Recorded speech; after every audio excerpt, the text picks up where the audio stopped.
Tag, very nice, very evil. Yeah, that's tag shit. Free fall as I dive through the kaleidoscope in my mind. No rope up to climb. Gotta remind myself that I'm fine. Mama, I don't really. What up, Tag Nation? It's your boy, the commish, Scooter Ray, here with another hot tag. And boy, it's gonna be an epic one because we had 4 wrestling shows this weekend. We had NXT Great American Bash, AEW's Y'all In, Saturday night's main event, and WWE Evolution. Saturday alone, wrestling, if you don't count the pre-shows, wrestling was on from 2 p.m. to 9 p.m. That is 7 straight hours of wrestling. And AEW's Y'all In overlapped NXT and almost the first hour of Saturday night's main event. So as of right now, it is the longest running wrestling pay-per-view ever. I think at almost 6 hours. It's like 5 hours and some change. How long Y'all In lasted? Yep, Y'all In.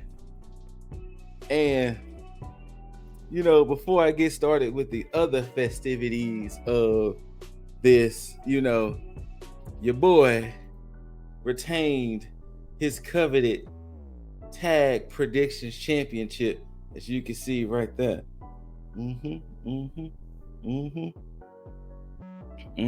Get a look.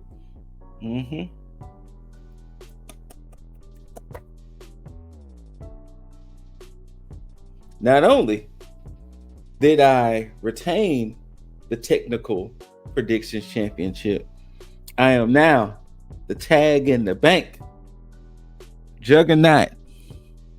Just know I'm coming for you. And this, I don't plan on this going nowhere.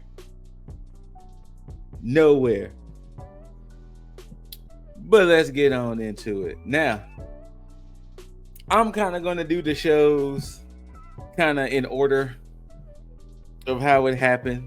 So I'm going to start the day with NXT's Great American Bash. This was not a bad PLE whatsoever. You know, NXT usually delivers with their PLEs. And to me, this one was no different. Now, it did start off with a semi-kaiju battle. And the only reason why I say semi-kaiju battle, because yes, Javon Evans is tall, but compared to Jasper Troy, Javon Evans is thin. He's a thin man. And he was getting bullied and tossed around by Jasper Troy. Now, the thing is I have with Jasper Troy, I understand he won LFG season 1. You know, he came in just on fire, you know, attacking Oba. I want to say his second match was the championship match he had against Oba. His second or third match was against Oba. And he's still, of course, on the hunt for the NXT championship, but they put him in a weird position. And that weird position they put him in is the fact that, oh, we are joined by the one and only Lip Deasley.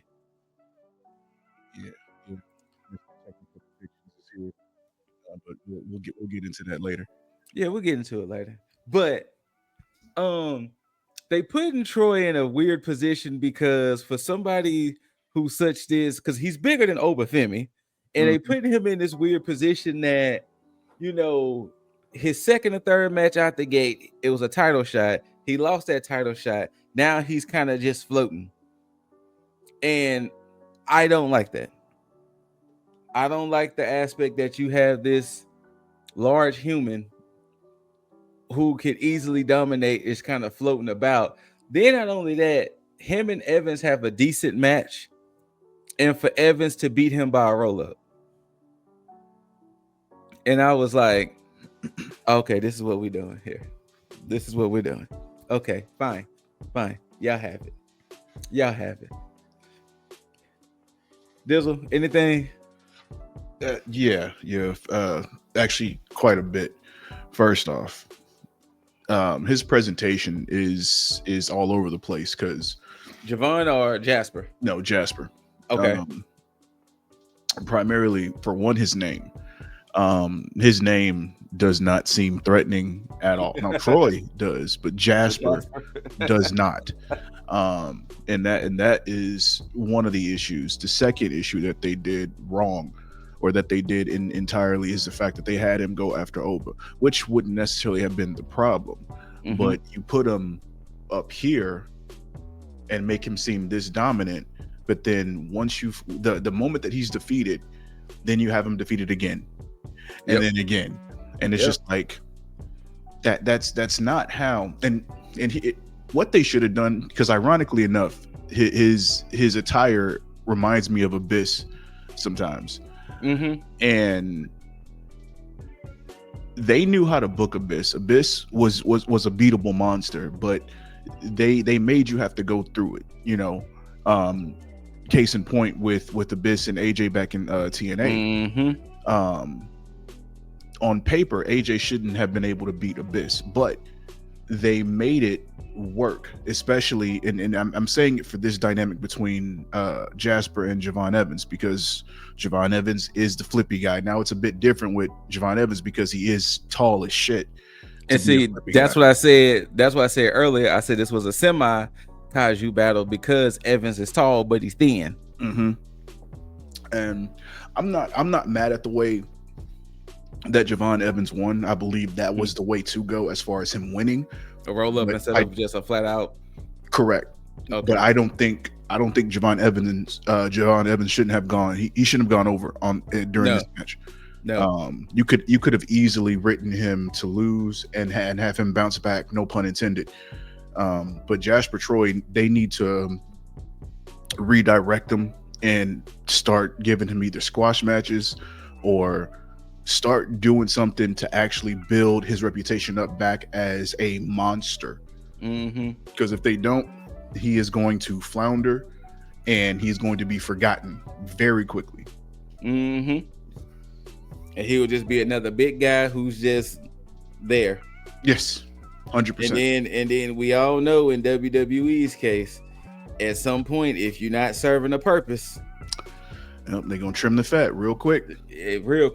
But Javon does get the dub, and I guess we'll see come Tuesday where we move on, because they did announce late August, I think it was the 24th, NXT Heatwave. And yes, NXT Heatwave will be counter programming against AEW's Forbidden Door.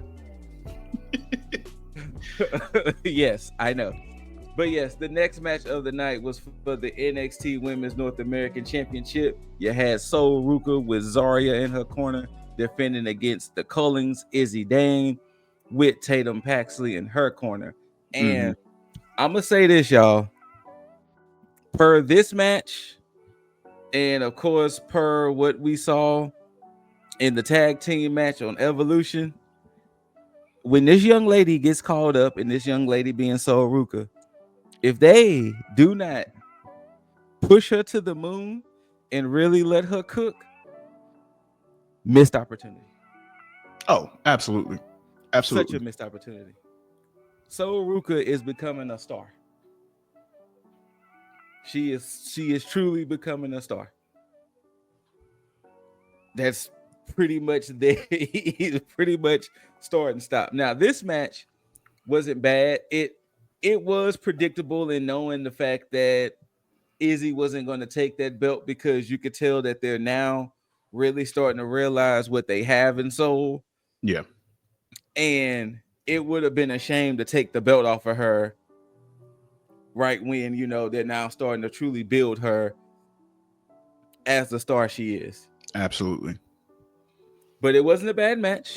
And of course, you had shenanigans with Tatum because Tatum is really trying to, establish her a friend with Izzy. Then of course, Zarya eventually was like, all right, I ain't gonna keep letting you keep doing what you're doing. But Soul hits another pretty soul snatcher. 1, 2, 3. Soul is the victor. Anything else, Deasley, you want to add? I mean, predictable. One thing I was surprised about, because I wrote Izzy Dame off, but I was surprised at the offense that she was able to get off. So I was like, all right, cool. At least it wasn't a complete like nothing burger. They actually did allow her to showcase some of her skill, which I appreciate. So, but yeah, I mean, typical match. Right person went over. Obviously, Sol Ruka is easily marketable to be utilized on the main roster whenever she does get there. So you're right. There should be no issue with them pushing her, because it's a pre-packaged presentation where it's just press the button and just go ahead with it. You ain't got nothing else. So I agree. I think one of the issues is that I think they want Izzy to be established as a dominant woman. I saw that. And I think the way she's being presented isn't helping.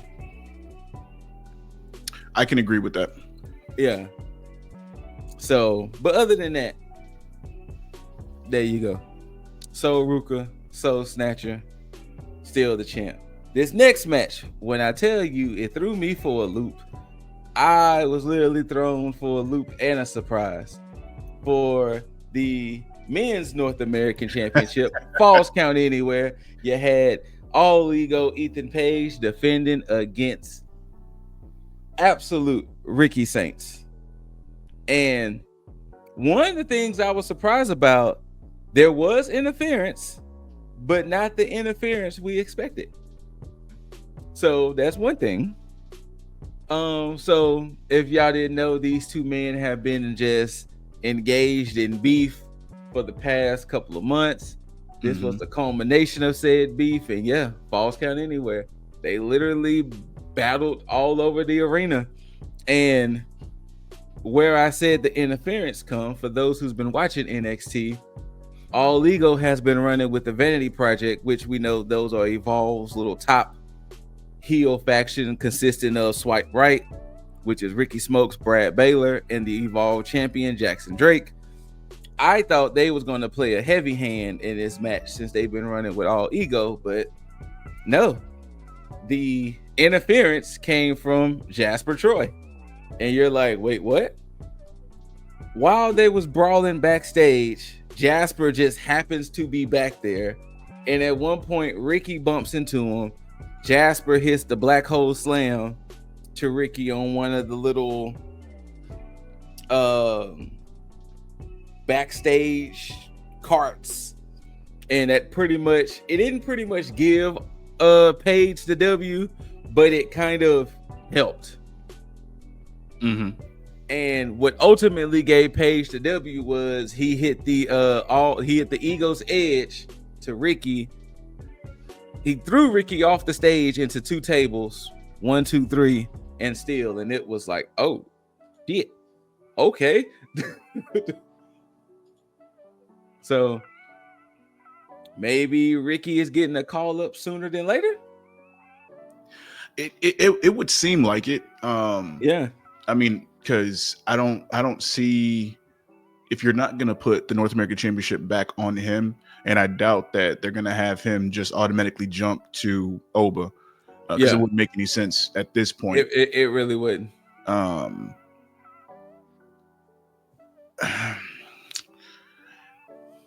Yeah, well, see, that's the problem here too, because I assumed that Paige would have been the person that you would have thrown to the main roster at this point. I thought so too. So it's like, what is it? Because I guess the main thing the main question would be, who is next for Oba, and is the person that's next for Oba meant to be the person that's going to take the title off of him? Because at this point, well, no, because I guess Josh Briggs and Inamura would be next, depending on what's going on with that storyline. But so we'll discuss it more in depth after we talk about the match, because I guess they're supposed to have a rematch Okay, or so something. But yeah, so then with the situation with Paige and Starks, um, it seems as though Paige is about to have his full heel faction, which I think this yeah. may be where Jasper Troy comes into play. Mm. And getting him as the muscle to help, I guess, put him under somebody's wing and build him up. I can, you know what? That will probably help him out exponentially Mhm. right now. Yeah, To be perfectly honest with you, that will probably do Jasper Troy mad favors. That if he's paired with somebody like that, because funny enough, right? The way the build up to this match was happening, and especially the way Ava was being so just like over it, I honestly thought they was gonna have a loser leave NXT match. yeah. And that would have been like, okay, well, Paige is gonna lose, boom, call up. But it may be vice versa. It may be the absolute one that's gonna end up getting called up, because if this is the end of the feud per se, where does technically Ricky go from here? Because like you said, he lost, and then why would he get shooed into the main title picture? Correct. Like, because then it'll be like, wait. Oh, so he can lose and get a title shot? Now, this also could be bad news for Jasper, because I would assume that the next feud would be Starks and Jasper Troy after what has happened. But then that would mean that you would end up booking Jasper to lose to Starks, which would then add another loss to his record. You know what? I think this is probably where they'll go the other way. They will probably have Troy beat Saints. So that way it can at least give oh shit, he beat somebody on the caliber of Saints, Yeah. Because like you said, he lost to Oba, he lost to Evans. He has to get some form of a get back. True. At least I hope to get some form of a get back. So I will assume his get back will be beating Ricky. So we'll see. Yeah. I mean, all we can do is see. So yeah, you're right. Yeah, we'll see how Tuesday is looking, because they got a solid month to build until Heat Wave. So we'll see what starts to come about some things. All right, the next segment we're saying we can kind of just speed through it. It was the contract signing for the TNA Championship that will be held at Slammiversary this Friday. The champ Trick Willie, Joe Hendry, and that boy Mike Santana. It was a pretty typical contract signing. Them talking trash to each other. Eventually, it got physical, where Santana and Hendry slammed Trick through a table, and then once Trick left, Dizzle's favorite faction just happens to show up to cause chaos. Them Dark State boys came in and beat up on Hendry and Santana, and then afterwards there was a segment between Trick Willie and Ava where Trick was like, "You seen that?" And then Ava was like, "Yeah, what's up with Dark State?" And he was like, "Oh no, you tell me." And eventually, this coming Tuesday, it will be these three men versus three members of Dark State. So there we go.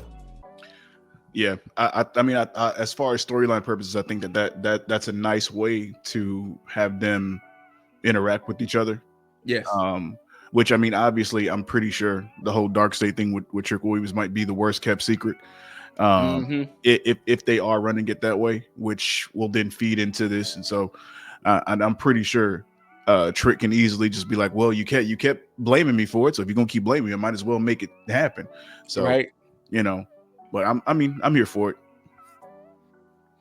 The only way this would kind of ring bells is if they pull the ultimate swerve where it's like Santana or something. So that way they can still do the whole mixing of TNA, especially since Dark State has been, going to TNA. So it would be like an ultimate swerve if it was like Santana that was like, nah, Dark State, my folk. That would be an interesting twist. So that would be the only, because I can't see it being Joe Hendry. because that would be really like but maybe Santana be like, nah, Dark State my boys, type of energy. But we'll see come Slammiversary this weekend. I'm gonna have to try to find a way to watch Slammiversary so to see how that all plays out. Yeah. All right, your next match for the NXT Men's Championship, you had Big Oba, the Ruler, defending against Yoshiki and Amora. Kaiju battle.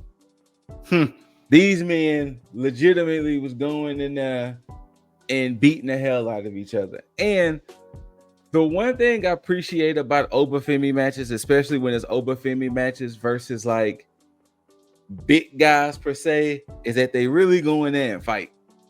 That is not a one-sided squash match type instance. It's like, nah, they really be in there fighting. Yeah. And I can always appreciate that. Because, I mean, if we being honest, we didn't think Inamura was going to really beat Oba. Oh, absolutely not. We didn't think Inamura was going to win. So it was like, hey, kind of like how it was with Miles Bourne at Battleground. We didn't think Miles was going to beat Oba, but hey, it's good to give a good showing. And that's essentially what this was, a good showing for Inamura. Which is it's sad because even when Inamura came out, like this literally felt like a WCW Saturday night match. It really did. When he came out. Because I was just like, yeah, he feels like a jobber when he comes out. Like there was no spectacle when he's out, and his feud itself seemed off as well, because it seemed more like it was a Oba Femi and Josh Briggs feud than anything. So I don't know if you saw the build up to what happened with this, or why this even became a thing. So how it became a thing was a few weeks ago, there was a 6-man tag. It was Briggs, Inamura, and Joe Hendry taking on Trick and First Class. Okay. Inamura pinned Trick Williams. He hit that frog splash he does, and he pinned Trick. So they was like, well, I figure that will net a title shot, and Inamura was like, nah, Briggs, I want you to take it. So that's what led to Briggs versus Trick for the TNA championship. And Inamura was like, you become TNA champ, I become NXT champ. Well, of course, Briggs lost. And then what happened was when Inamura got in Oba's face, like, hey, I wanted to be your next opponent, that's when Jasper Troy came back. Inamura beats Troy, which I forgot to mention that. Inamura beat Troy for #1 contendership, and that's how we got here. So, yeah, it was just literally to give somebody over the fight for Great American Bash, if we're being honest. If we're being honest. So that's how we got here. Now, what Dizzle just said after the match, Oba was backstage and was like, hey, it sucks that the way the match played out. I didn't want it to do that because you did fight with honor, this and the third.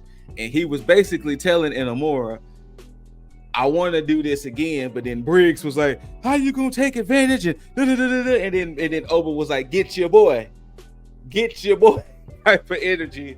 So I don't know how it's gonna play out. Maybe Briggs might end up betraying Inamura because Inamura is being too honorable. I don't know. I don't know, but I can definitely see Heatwave over versus Josh Briggs. If they don't have nobody else, I can definitely see that for Heatwave. Yeah, because they're gonna have to end up doing something, because Oba already feels like the unbeatable champion. Yes. Which is crazy because we've had those before. Obviously we had it in a Keith Lee to an extent. We definitely had it in a Karrion Kross. But it seemed like there were that they found ways to book it correctly. With Oba Femi, something just seems like, you're not getting past them. Yeah, because because even when Tony D'Angelo beat him, it was still kind of like, I guess. you know, it was very much, I guess. I mean, I guess at least Tony D still had the stature per se to Yeah. win. So it was like, okay, I guess. Yeah. Yeah, I mean, but yeah, and I think that for me, that might be one of the reasons why when it's an Obafemi match, unless like you got all the bells and whistles, I usually just don't care. And that's nothing See against that? him. It's really just like, you know, when you book them into a corner, and Mhm. with the way that the NXT roster is right now, it feels like that. It feels like there's nobody that's built up to take out Oba. Especially like clean. Yes. Especially clean. Like I said, other than Tony D, but you know, even with Tony D, he still had the family to an extent. So, Correct. but especially like a clean victory over Oba, it's gonna feel very like it might get a little shaky, but Oba's still your champion. Once again, we'll see what the build is for Heat Wave. And your main event for Great American Bash was a tag team match. You had Fatal Influences, Fallon Henley, and the NXT Women's Champion, JC Jane, taking on the Juggernaut, Jordan Grace, and the debuting, the Glamour, Blake Monroe.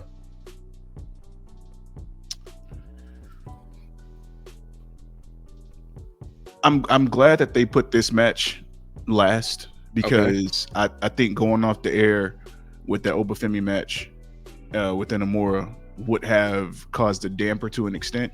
I can see that. And it also helped kind of usher in what they were going to do for Evolution, because you win with the ladies here, and then it's like you segue into the next day with the women. So I thought that was a nice touch on how they did that. This was a solid match. I'm not gonna be mad at it, but I do appreciate at the same time, with it being a segue, with them ending here and then going into Evolution, what happened then at Evolution the next night, which actually catered to this. So, but I thought it was gonna be I thought this was gonna happen here. So I figured match. it wasn't gonna happen here. Mhm. And I was actually shocked that it happened at Evolution, to be honest with you. I thought it was gonna cook a little bit longer. And then if it wasn't for that segment we got at Evolution, that Jordan and Blake segment, that's why I was like, it's gonna happen there. It's gonna happen there, but I didn't think it was gonna happen so soon. Yeah. You know, but I will say this. As of right now, Mariah May is definitely more dangerous than Blake Monroe. Oh, yeah. Absolutely. Because you can tell that they had to tone her down. Mm-hmm. You can tell that, you know, he can't be as rough. You know, maybe they may find her that opponent that she could probably do that with at some point. But as of now, you could tell, you know, Blake Monroe can't be Mariah May. Oh, no. I think what they'll end up doing is they're going to keep it toned down, probably until she goes to the main roster. I can see that. Just to give them something to work with. Because I guess this also goes to what we said a while ago when we talked about her going to NXT, and how they kind of wrote her into a corner where there was nothing else that you could really do with her. So this actually helps with them giving her room to grow within the WWE system. And I think they're playing it smart, especially with the fact of actually, you know, once we elaborate more into it, her actually becoming a heel here, and very quickly, I might add. So very quickly. Now, the looming thing with this match was that we know JC was going to take on Jordan at Evolution, and the winner of that match would be taking on Masha Slamovich for a winner take all at TNA Slammiversary. So when Jasmine Nix was trying to interfere, Masha does come out to kind of even things out, and then it just left these four. Of course, Jordan Grace and Blake Monroe gets the upper hand, and they get the dub. And pretty much the show goes off the air with the Juggernaut and the Glamour on top. And, you know, that was Bash at the Beach. Why do I keep calling this show Bash at the Beach? Literally, I keep calling it Bash at the Beach, but that was Great American Bash 2025. Like I said, it was a solid show. Nothing too crazy, nothing too mind blowing. I think one of the issues is the fact that it was so much happening on WWE's end. Yes. So much. Like I said, that was the first of WWE's 3 events. And like I said earlier, wrestling started at 2 p.m. If you don't count pre-shows, and did not end to 9 p.m. That's a work shift, y'all. So a lot of goddamn wrestling. Now, speaking of a lot of goddamn wrestling, as we switch gears, we gonna talk about that AEW Y'all In Texas. Yeah. Good old Y'all In. And before we get into it, Dizzle, what was your overall thoughts on All In?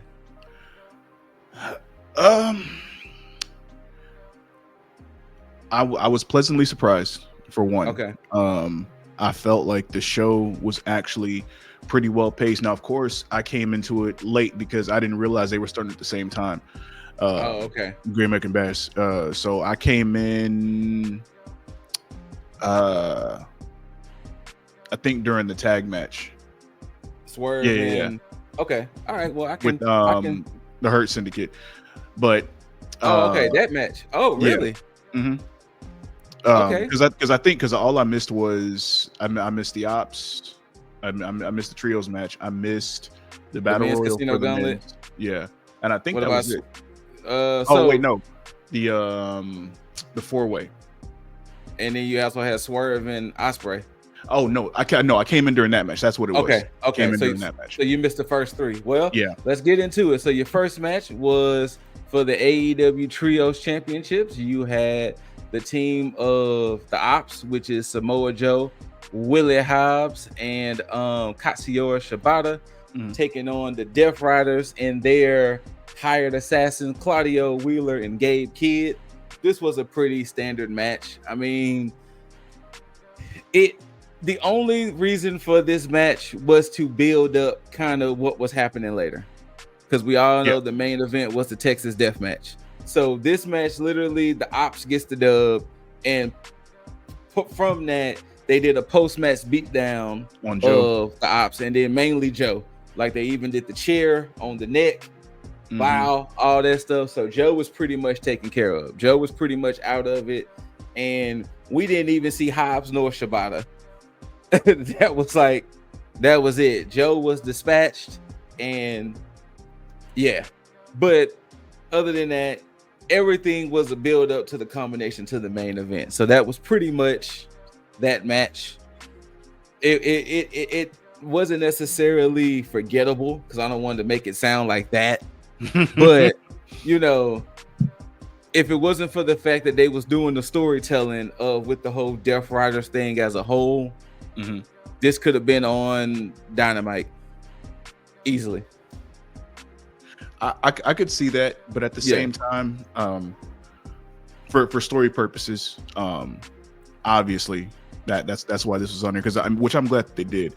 And then 2, 1, it's the whole thing with the Ops for sure, because they are building up that faction, which I'm glad that they are. And Joe has been, at this point, I would say Joe has probably been, because I think there may be like probably like 5 guys on the roster that they book perfectly, and Joe is one of those guys that they just book absolutely flawlessly. You know, I can agree. And it's a testament, especially to this story here, when you get into the whole thing of them taking him out, because Death Riders view him as a legit threat. Yes. And that's just fantastic. So kudos to them for pulling this off here. But I'm mad, and this is just a small tangent. I'm mad with how they took the Death Riders storyline and they made it shit as far as like the whole sandwich. They had the first piece of bread, which was nice. Yep.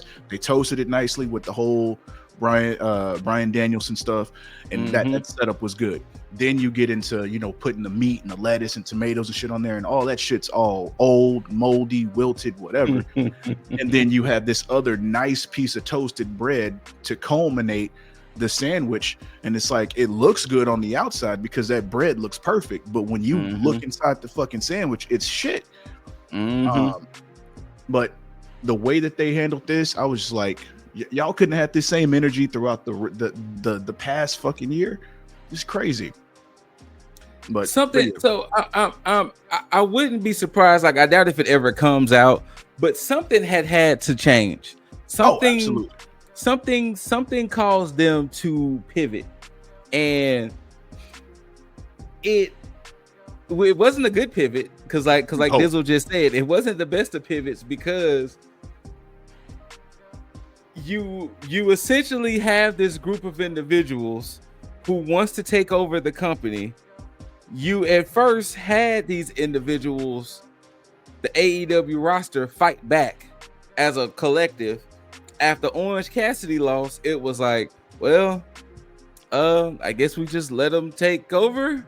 Then you had the Young Bucks who aligned with them and didn't align with them, and then it was like, what is happening here with all of this?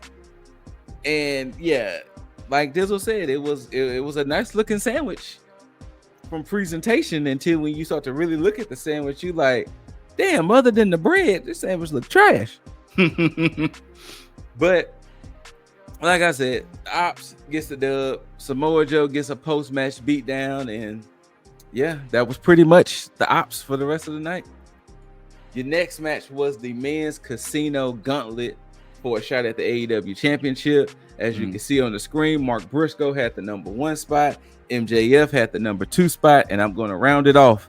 Ricochet was 3, Bandito was 4, Takeshita was next, Mystico, Josh Alexander, Anthony Bowens, Roddy Strong, Brody King, the returning Juice Robinson, Kota Ibushi, the Beast Mortos, and Max Caster.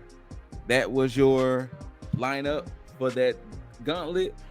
Were there supposed to be any more people? We don't know, because MJF did eventually pin somebody and got the dub. Okay, so this is what pisses me off. What you got with this shit? Because for one, the rules don't make. I mean, they make sense to somebody, because they hit the green light on it. Yeah. It seems pointless to have a full roster of people in a gauntlet match, and then you not have all of them being able to participate based on the rules of the match. Oh, and for what Dizzle is saying, the way AEW does these casino gauntlets for men and women, 2 people start off. We don't know how many people are in these gauntlet matches, but the first pinfall or submission wins. So if it was just MJF just beat Mark Briscoe, then we would have never saw the rest of these people. So yes, whoever gets the first pin overall wins. And it's like, okay, cool. But go ahead, Dizzle. But yeah, man, it's one of those situations where you look at it and it's like, one, it's bad for the roster, because you got a lot of people that won't get TV time, and of course this is pretty much like their WrestleMania, and you have a lot of people wanting to get on the card. And if this is your chance to be in this match and you're one of the later numbers and you don't get a chance to go out there, you've been booked for no fucking reason at all. Like, you literally just showed up to Texas just to hang out. Yeah, your image on something, like, because case in point, this image right here, it only has Mystico, MJF, and Mark Briscoe. Yep. You know they're probably gonna get time in the ring, but other than that, it was funny because Mystico wasn't until like 6. And you see, this is fucking crazy. But yeah, I mean, MJF is the right person. I mean, especially what they're doing with the Hurt Syndicate. So, yeah. So as y'all heard me mention as well, I did say Juice Robinson is back. So upon that, Ricochet has been running now with the Gates of Agony. You know, Toa Longa and Toa Lo. What was his name? Toa, whatever. whatever. The Gates of Agony, shit. Kong and the other one, Loa, Kong and Loa. So when they was out there causing havoc, the other two members of the Bang Bang Gang, you know, the Guns, did come out to help Juice Robinson, and they did announce that that those three are back together. They had a little segment that they're back together, and Juice was like, "Yeah, now we need to start winning championships. You know, it's cool that the Bang Bang Gang is back together, but we need to start winning championships." So the Bang Bang Gang has gold now. I mean, the Bang Bang Gang has a goal, which is gold. Yes. So there you go with those gentlemen.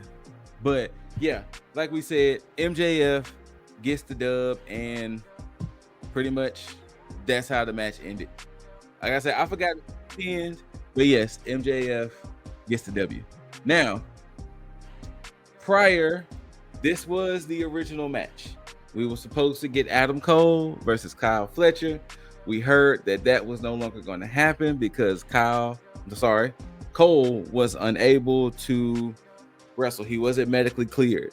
So he comes out there, he gives a very tearful speech, and pretty much from what the suspicions are saying, Cole may be concussion prone. Kind of like what Christian suffered when Christian had to retire.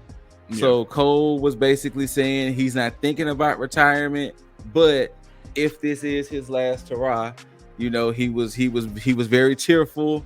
You know, the crowd was pretty much in the same way, you know. And then it's one thing to always give these tearful speeches, but it's something about when the speeches happen and then your boys come out. Because then O'Reilly and Strong come out, and it was like, no, don't come out, because then you're really stamping it, and, you know.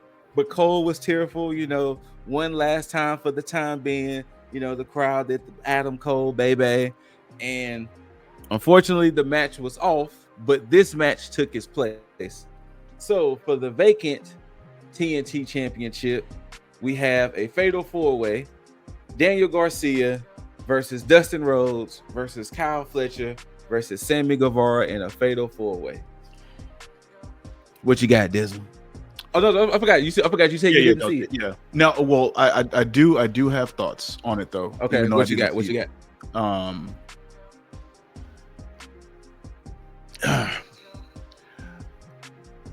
I'm not mad, but I'm mad. Okay. Because for one, I thought they were going to give it to Kyle Fletcher. I think everybody did. Which now begs the question here: if you put it on Dustin, then was Cole supposed to be the person that went over? I know, right? Because it doesn't make any sense for that to happen. Now, I'm not mad that Dustin got the championship. I think that this is another person who is part of that handful of people that they booked perfectly. Yes, they have found a way to slot Dustin's old ass, and I'm only saying old ass, not in a derogatory sense like I would do for Oldberg. I'm saying it because he is the oldest person on the roster, obviously. He calls himself old at this point. And at the same time, he also like keeps up. He definitely keeps up because he is. I mean, they're not putting titles on him just for the sake of putting titles on him. They're putting titles on him because he's actually setting the standard. And I appreciate what they're doing for him. Now, I would assume that this would be his last hurrah for sure, because you know, he's the one person on the roster that has the most belts. Well, he has the most belts. Oh, sorry, forgot that are tied to AEW. Okay, fair enough. Yes, because if you can't see, he is ROH Tag Team Champion with Sammy Guevara, and he's ROH 6-man champion with the Von Erichs, and now TNT champion. Correct. Which again is perfectly fine. I'm not mad at it. I feel like if they're going to reignite the flame that this title once had, he would be the one person to do it, because one, he cuts one hell of a promo. he commands TV time whenever he's on screen. And there's just something about his demeanor and his aura when he comes out there that's just like, this motherfucker ain't playing. Yes, facts. So Facts. if it was meant to be put on Kyle Fletcher and they decided to call an audible, then I'm happy, because this is going to be the person that, one, is going to elevate Kyle Fletcher as a heel. Yeah. And then two, during that time, he's going to build the title up. So that way, the moment that Kyle Fletcher actually takes it, he's not going to have to do the heavy lifting trying to rebuild the foundation for this title, which is fine. And you know, I should have known when I heard that Takesha didn't win the ROH championship from Bandito. I should have known that obviously this ain't gonna be Uncle Callus's family night or weekend. I thought it was. I thought it was too.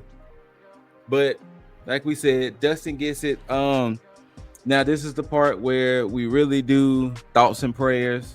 Well, wishes, get well soon to Adam Cole.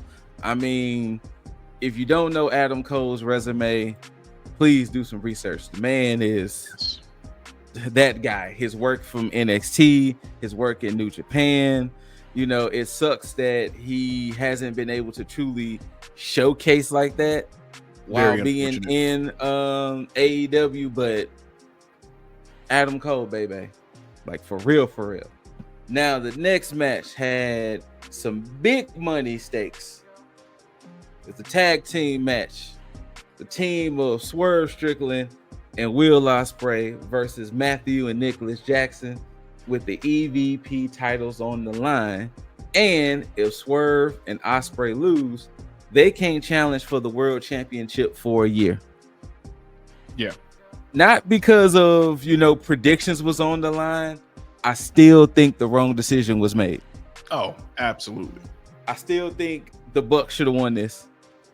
I don't get me wrong. I love the pageantry of Ospreay's Assassin's Creed Shadows entrance. JoJo Offerman singing Shaka Khan's Ain't Nobody for Swerve. Oh, really? Yeah. He had JoJo sung Ain't Nobody, and then of course it swung to his song with Flash Garments.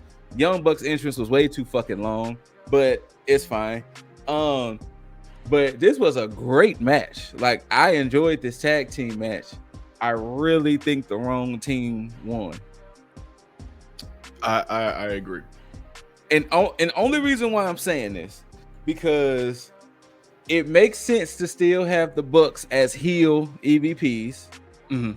But from the way AEW goes, if Swerve and Ospreay have to wait a year to challenge again, considering the landscape of AEW, it still makes sense. It still makes sense. Whether they had to wait a year or whatever, it still makes sense. But I still think the Bucks should have came out on top on this one. Yeah. Because it is a tricky one. It is tricky. It is because then it's like, then what do you do after the events of the main event? True. But at this, I mean, the Bucks got involved too. True. But the thing is, because here's the thing, the only real stip, you know, outside of them losing power would be the fact that, you know, okay, Ospreay and Swerve get to still compete for the world title if they want. I thought they would have had this stip where it's like, okay, well, they possibly get power in some regard or whatever, which would then add some type of entertaining value to like the shows, you know, but they didn't go that route, which is crazy.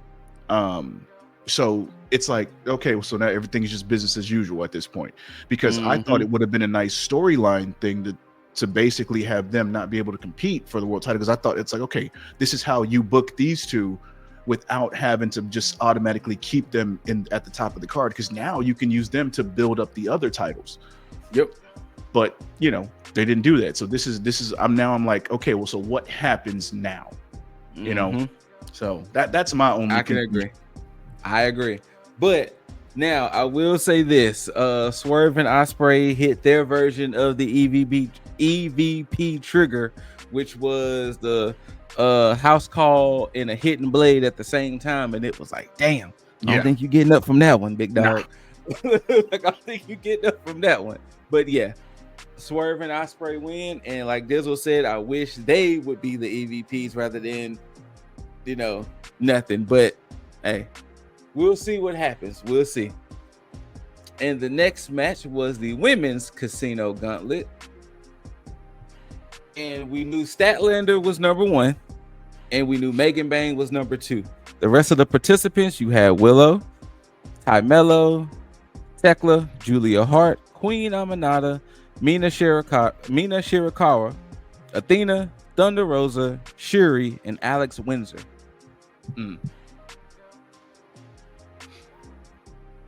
Now, the winner of this match made sense if the other match would have went the other way. True. But who are we? We're just fans that try to predict these things in fantasy book. But ultimately, Athena gets the dub, and of course, when she comes out, the crowd goes crazy, of course, because I mean she's pretty much home. But and it's kind of like what Dizzle said earlier. I don't know how many more participants were supposed to be in this match, because once again, first pinfall wins. Athena hit the O face on somebody. I can't remember who she hit it on, but like I said, 1, 2, 3, Athena is your number 1 contender. And the one thing I hate, because it kind of happened in this one too, I hate the fact that you had Penelope Ford with Megan Bang. Why wasn't she in the match? You had Sky Blue with Julia Hart. Why wasn't she in the match? Hell, you kind of had Billy Starks with Athena. Yeah, Anna Jay out there too.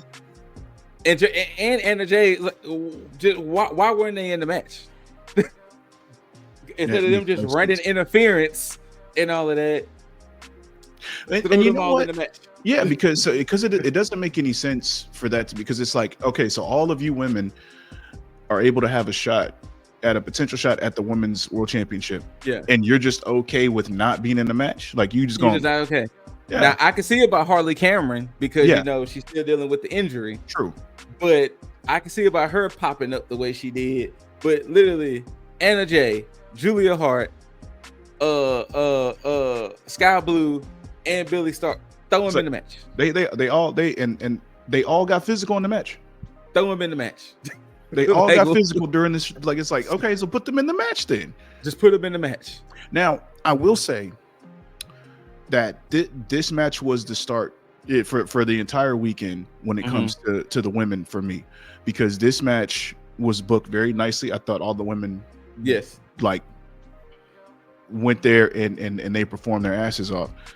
And this kind of set the standard. Like nothing against NXT, like they did fine, but it's like this is what really set the standard. And I'm pretty sure everything was basically due to the catalyst that is Evolution, because for some odd reason, it's like all the women in both AEW and on WWE television wanted to steal the show, and it felt like it. So. Yeah, I'm happy about that. You want to let the Tag Nation out there know that who you had the newfound love for while watching this match? Well, I mean, it's still tentative. It's still tentative. Okay. But Tekla, the Toxic Spider, Tekla might get on my list, man, because her presentation is nice. I like her energy. Okay, and she's just so. It seems off the wall because you said you think she's like cheesy, a little cheesy, yes, a little bit, because I've been watching her ever since she debuted, and I was just like, it's a little cheesy, but I get it. I do get it. I'm not one of those. I get it, people. I get it. But now this is the thing, because she has a type of energy that you can actually build around, because it seems like. It's like the same thing with what's her face, but she didn't necessarily really have it. Damn it! Why can't I think Abaddon? Okay. Because it seems like I can see that. I can see that. Abaddon just seemed like too much. Yeah. It seemed like too much of the wrong thing. Because like I get what they were trying to do with her presentation, but it was more. Here's what Abaddon reminds me of. Mm-hmm. That phase that Goldust went through whenever he just kept changing up his gear. Yeah. When he did the dominatrix stuff, the blackface stuff, when he was with Luna. Yeah, and it was That's just what, like that's what Abaddon reminded me of. It was like, it just seems like they're directionless. Like it seems like you're just doing stuff to do stuff. But then too, it don't help you doing all of that and then you lose. Yeah, correct. Now with Tekla, she seems like somebody like if you took a created character on any wrestling game and you had somebody that took the time to like make like the perfect customized character. They set their moveset perfectly, they set the entrance and everything just on point, and it's just like the presentation is there. Now I do want to see more of her in the ring because again her energy's there, but I still want to see if she has like what it takes to be like at the top or the face or something. Yeah, she looks the part, but yeah, I just want to see more, so that's why it's tentative, but she might be there. Okay. She might be there. So now they didn't announce when Athena gets her title shot, but she does. Well, Athena and MJF, they both get title shots, and they didn't announce when. I don't know if it's a situation where they can call a title shot themselves. Or, I believe it is, because isn't it the same call it themselves with Christian? Because when he had that clipboard that whole time, and he just kind of that's right. Because technically, Kill Switch, aka Luchasaurus, had won it, so I guess they can call it whenever they want. I guess. So, but yeah, we'll see these ladies and gentlemen, and it's for any title, right? No, they said world championship. Okay. So yeah, I think it's locked to that. Our next match of the evening was for the AEW Tag Team Championships. You had the Hurt Syndicate, of course, Shelton Benjamin, Bobby Lashley defending against Jet Speed, Kevin Knight, Speedball, Mike Bailey, and the Patriarchy of Christian Cage and Nick Wayne. The Hurt Syndicate had MVP, Smoke DZA, and Westside Gun wrap out the theme to the Hurt Syndicate. You know, we hurt people. This was a pretty standard match. Yeah, I think so. I think what both companies need to do when it comes to these multi-team tag team match, they need to decide whether it's going to be just a representative of each team in the ring, or the whole just two people start off and anybody can tag thing, because it gets confusing on which rules are what. Yeah, because especially in matches like this, because this was set as only two members, but when it divulges into chaos, then it's like, well why? You know, well, why? And you lose track of who the legal man is, and that's one of the main things too. But due to things, the Hurt Syndicate retains. Yes, the Hurt Syndicate retains. Now it was the post match that was the interesting part. Nick Wayne showed his hand, and him, Mama Wayne, and I literally just forgot his name just that fast. Kip Sabian. Kip Sabian betrays Christian. They start beating down Christian, and they about to hit him with the concerto, and one of the funniest things happened. The music of Adam Copeland hits, and this motherfucker starts pandering to the crowd. They could have smashed Christian's face into oblivion, but no, it was the typical, the music hits, now we paralyzed in fear. Yeah.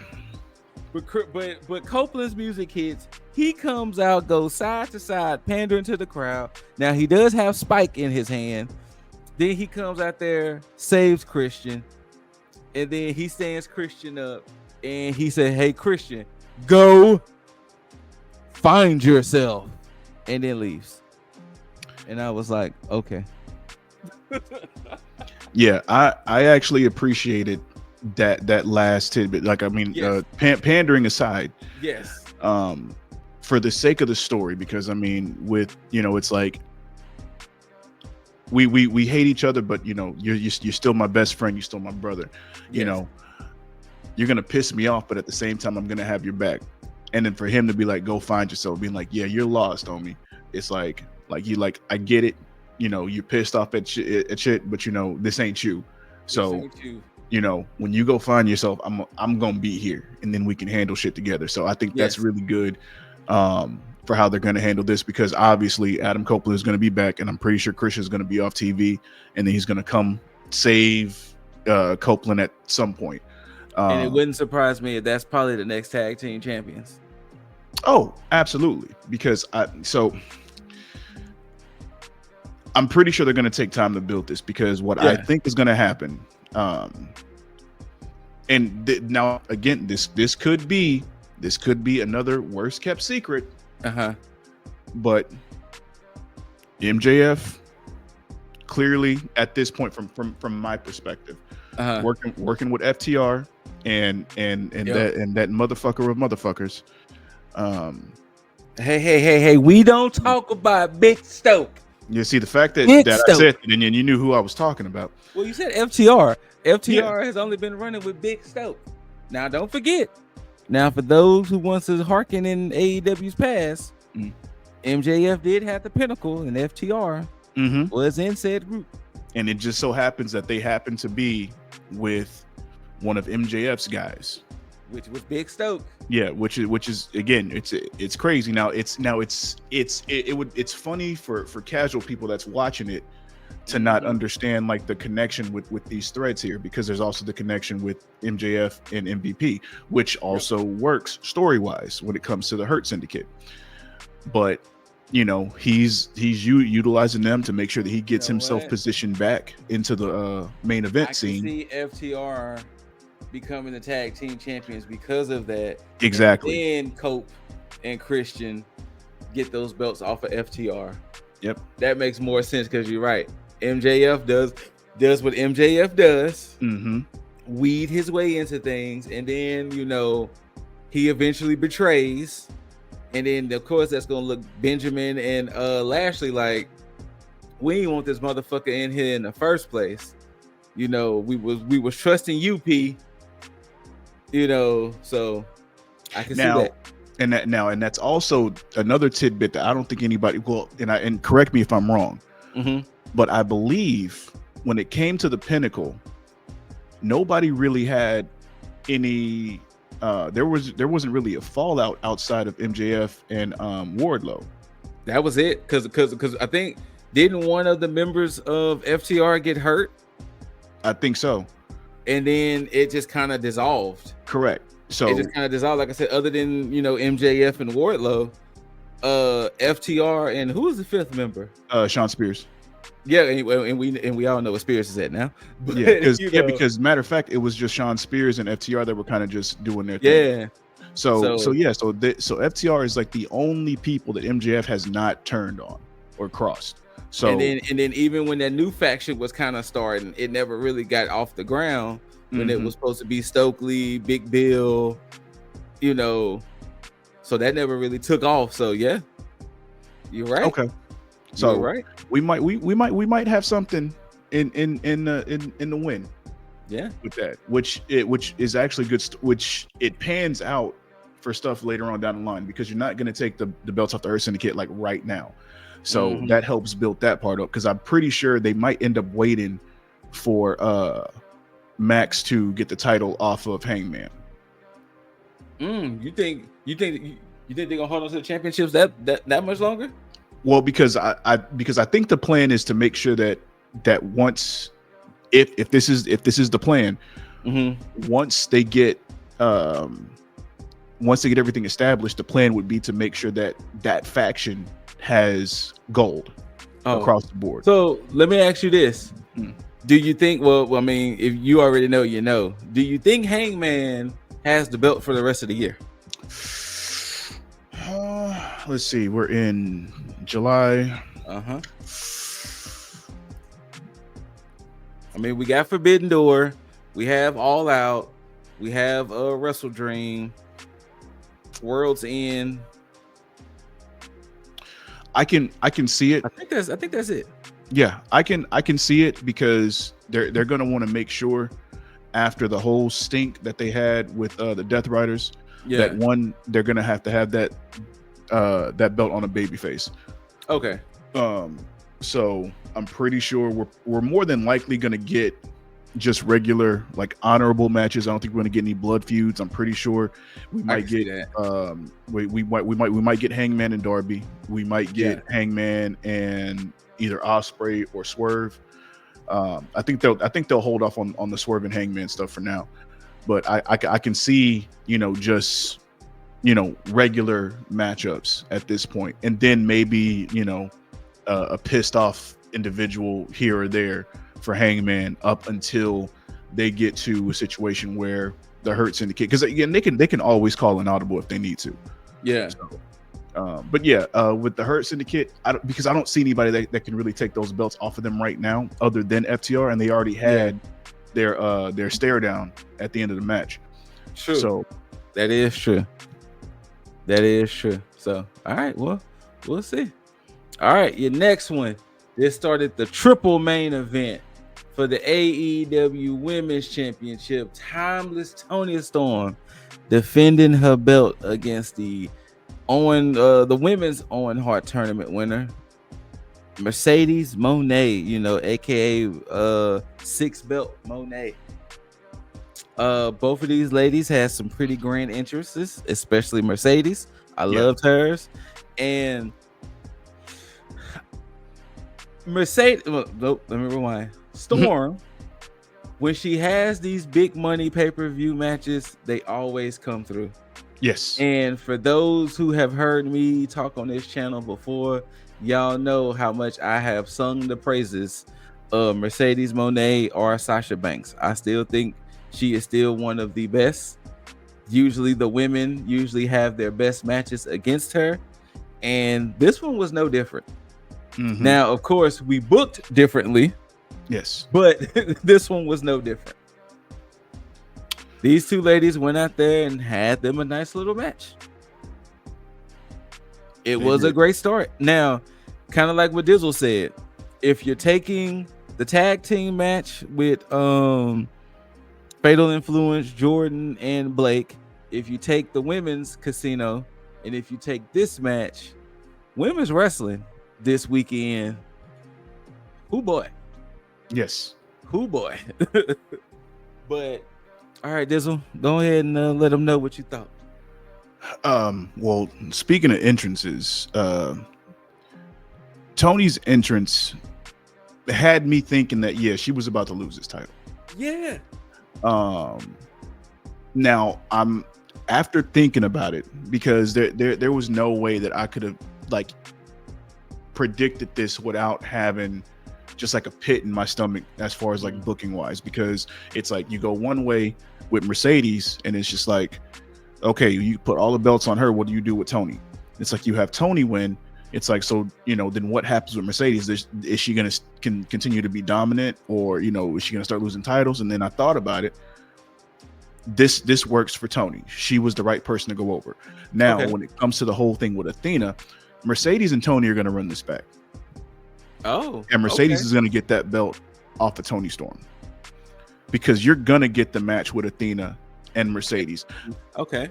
I don't see Athena being the person to take that title off of Toni Storm without it actually putting, like I said, a pit in somebody's stomach, because it just it doesn't work that way. You want to build Mercedes up even more as just this heel of heels, because Athena would be the person that's going to take that title off of Mercedes to become AEW Women's Champion. Because it's going to be her reward for what she's been doing over on ROH. Yes. Because so when it comes to Mercedes, I don't see her having an extensively long title reign when it comes to the AEW Women's Championship, because she like, say what you want about Mercedes, whether you hate her booking or whatever, she's still putting in work. Yes. it's not a situation where it's like she got all these titles and she's doing nothing with them. She's going to Japan, she's going to the UK, she's doing Going what to Mexico. Yeah. She's So she's nonstop and she's doing what she's, what she has been doing for the longest, just, on 10 right now. So reward her with the AEW Women's Championship, allow her to get a few more matches in and do whatever. And then Athena comes in after you start to put her on AEW television more and not just on ROH. And you help build up a new baby face in the women's division. So now there was a part in this match where I just knew Mercedes was gonna get the dub, because Toni Storm hit 3 consecutive Storm Zeros. Oh yeah, and that scared me for a second, because I'm looking at Mercedes like, damn, you dropping on her head like y'all because she wasn't wasting any time when she did it. No, she did them quickly. Like, she bowed, picked up, bow. 3 consecutive Storm Zeros, and Mercedes kicked out. I was like, oh yeah, Mercedes got this now. But then no, Toni eventually hit an avalanche Storm Zero from the top rope, middle rope, and 1, 2, 3. She gets the dub. But I was like, oh shit. Yeah. But yeah, good match. Very good match. Like I said, we'll see if what Dizzle is saying is that, will Mercedes and Toni run it back? Mercedes gets it. Now, see, the thing is that I guess if we're going off of what Christian Cage had, then if Mercedes gets it, then it must mean Mercedes may hold on to it for just a little smidge before, because I'm going to assume Athena is going to lose the belt before she challenges Mercedes or Toni, whoever is the champion at the time. Yeah.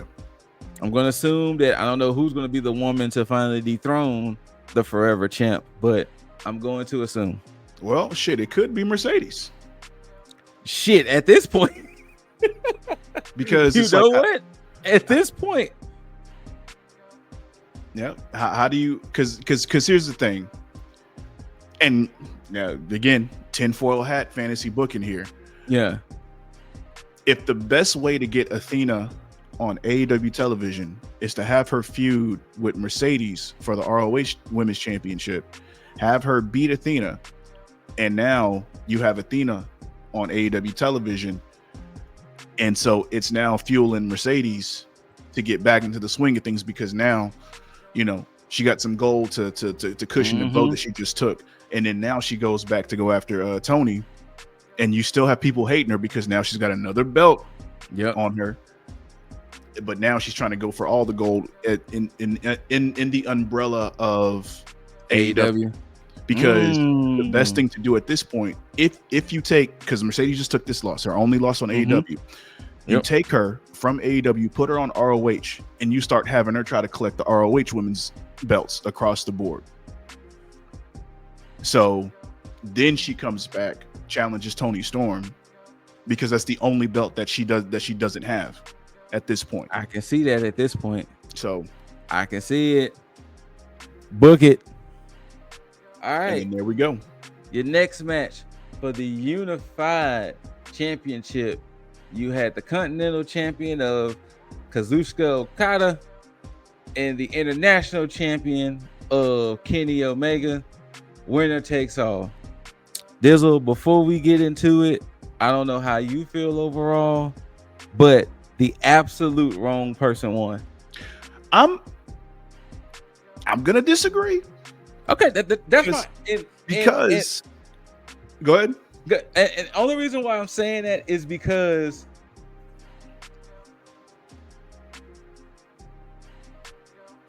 unless Kenny O is in the position of, because of his diverticulitis, he probably can't.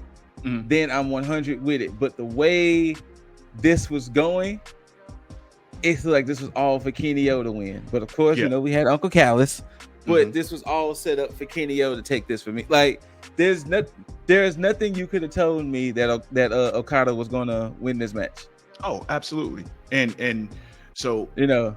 I agree with the sentiment that Kenny Mhm. should have went over because of the fact that it's just like, well, damn, how many times is Uncle Callus going to keep getting over on Yes. Omega?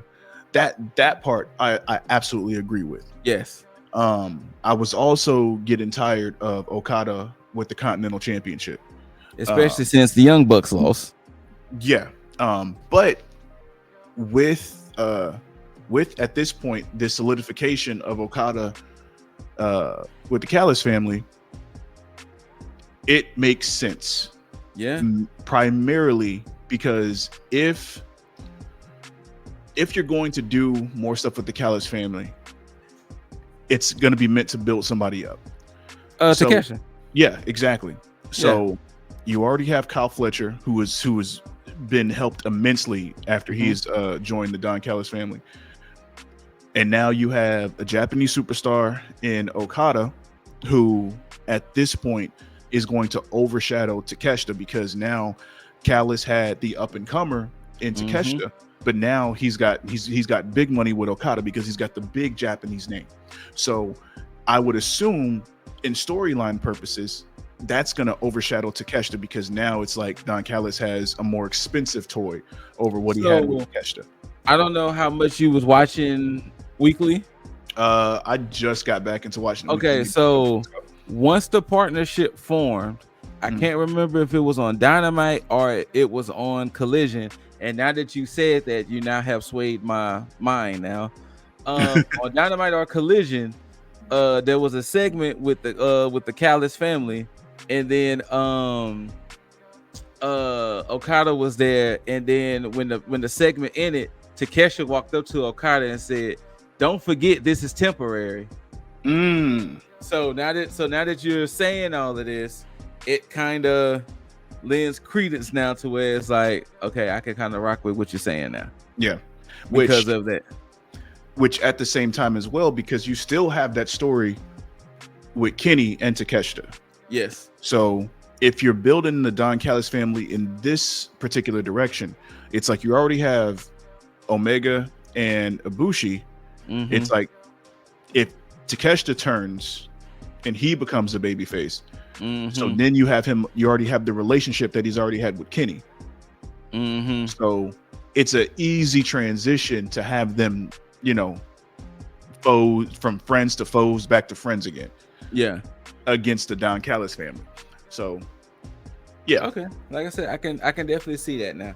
I can definitely with you swinging the storyline that way to where it's like, hey, Takesha, you cool and all, but look at who I have. I got the unified, like you couldn't even get the ROH championship off of Bandito. So so I can see that. Now, according to from what I heard with the press conference, apparently Tony Khan announced, due to Don Callis's underhandedness, that anytime Okada defends a belt, everything will be defended under Continental rules, where there be nobody ringside, that nobody can interfere, because he kind of reprimanded Uncle Callis at the press conference. Okay. But since he was like, well, since we didn't necessarily put true rules on it, that's the only reason why Uncle Callis was able to do all that damn interfering he did. Yeah. But he did say going forward, it's going to be under the Continental rules. Well, at least there's that. So, but and I think the being able to carry all the belts is really just probably for aesthetic purposes, because it is fucking sense. Like, Tony really out here fantasy booking with all these damn creative player championships, man. He really is 1,000%, 1,000%. But hey, we're here. All right, all right, Dizzle. It's time for the main event of Y'all In. As John Moxley kept saying, Texas Death for the AEW World Championship. John Moxley defending against Hangman Adam Page. And boy, yeah, this They Violence be understatements when it comes to this damn company. this shit was on go from the fucking start. From the start. 'Cause holy shit, man. They Like, geez. and now, so in hindsight, it makes more sense now Yes. based on how overly booked they had this shit. Yes. So I get it. I get it. But it was like you just didn't give anybody time to just breathe for us. So you just went in. Like Mox started bleeding maybe like the first 30 seconds in the fucking match. Yeah, and in case y'all wondered how Mox started to bleed, Hangman had him in like a triangle choke and started just blasting him with a fork. And Ashley and I were just screaming at the TV. Like, no, fuck no. Fuck no. But yeah, like they went out there, went on go, and they did not let up until the end. Yes. Now, per this match, of course, we knew Marina was going to interfere. Mhm. The Death Riders did come out. The Bucks came out. There was a man in a blue mask who came out who hit a Busaiku knee, and it turned out to be, oh shit, that was Bryan Danielson. You know, oh shit, Bryan Danielson. And then the last piece of the puzzle, Swerve. He came out there, gave Hangman the chain, and that was Moxley's undoing in the end. Yeah. But there was a bed of nails, there was glass, there was forks, there was a lot of biting. There was a lot of violence in this match. Yeah. Oh, sorry. And my fucking prophecy was shot to shit. He showed up. Darby Allin shows up. But no, Darby Allin shows up to help the good guys. No, Darby, you were supposed to win the goddamn casino gauntlet. But it's fine. Fine. I'm okay.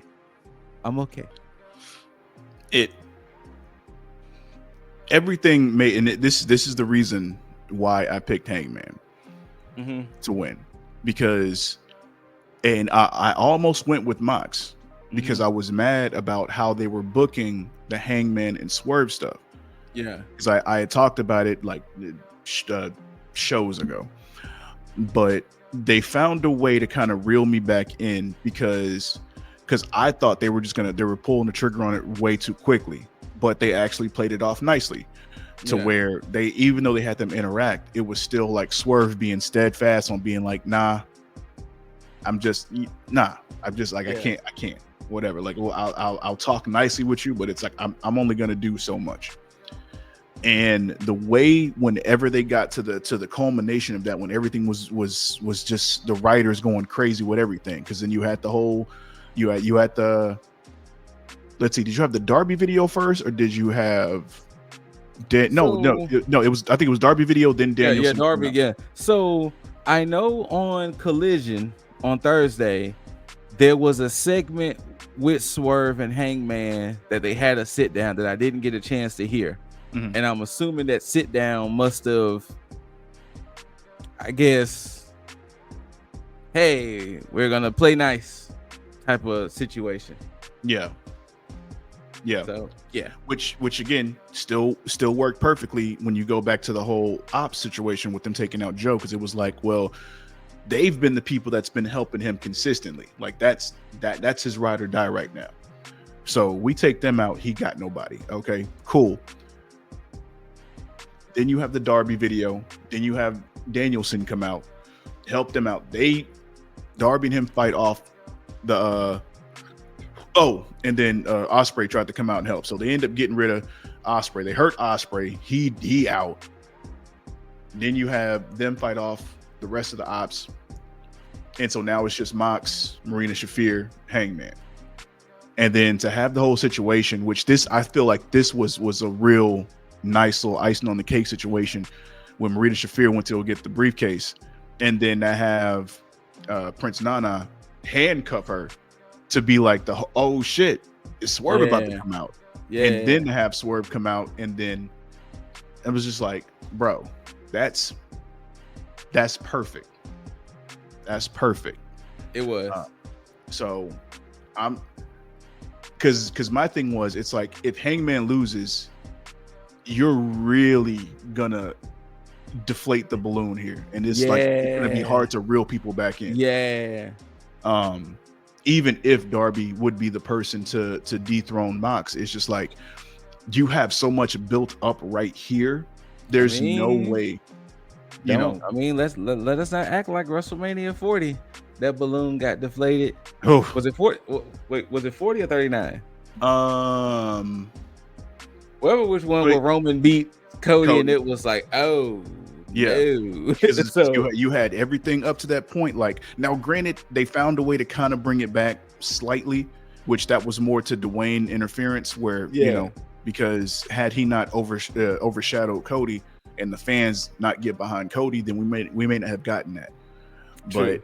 But that just happened to be a case-by-case situation where I believe the fans were the ones that actually saved that, because to have everything leading into the whole finish the story situation and then have him lose, it's just like, man, you really have to have faith in your storytelling if that was the plan all along, to eventually have Cody go over. But yeah, but this shit here, to have the ops inject some more life into the storyline with the whole Death Rider situation, to use the storyline between Hangman and Swerve, have the whole thing with Ospreay come in, where you have all these heavy hitters at this point versus the Death Riders going up against all the guys in catering in the company.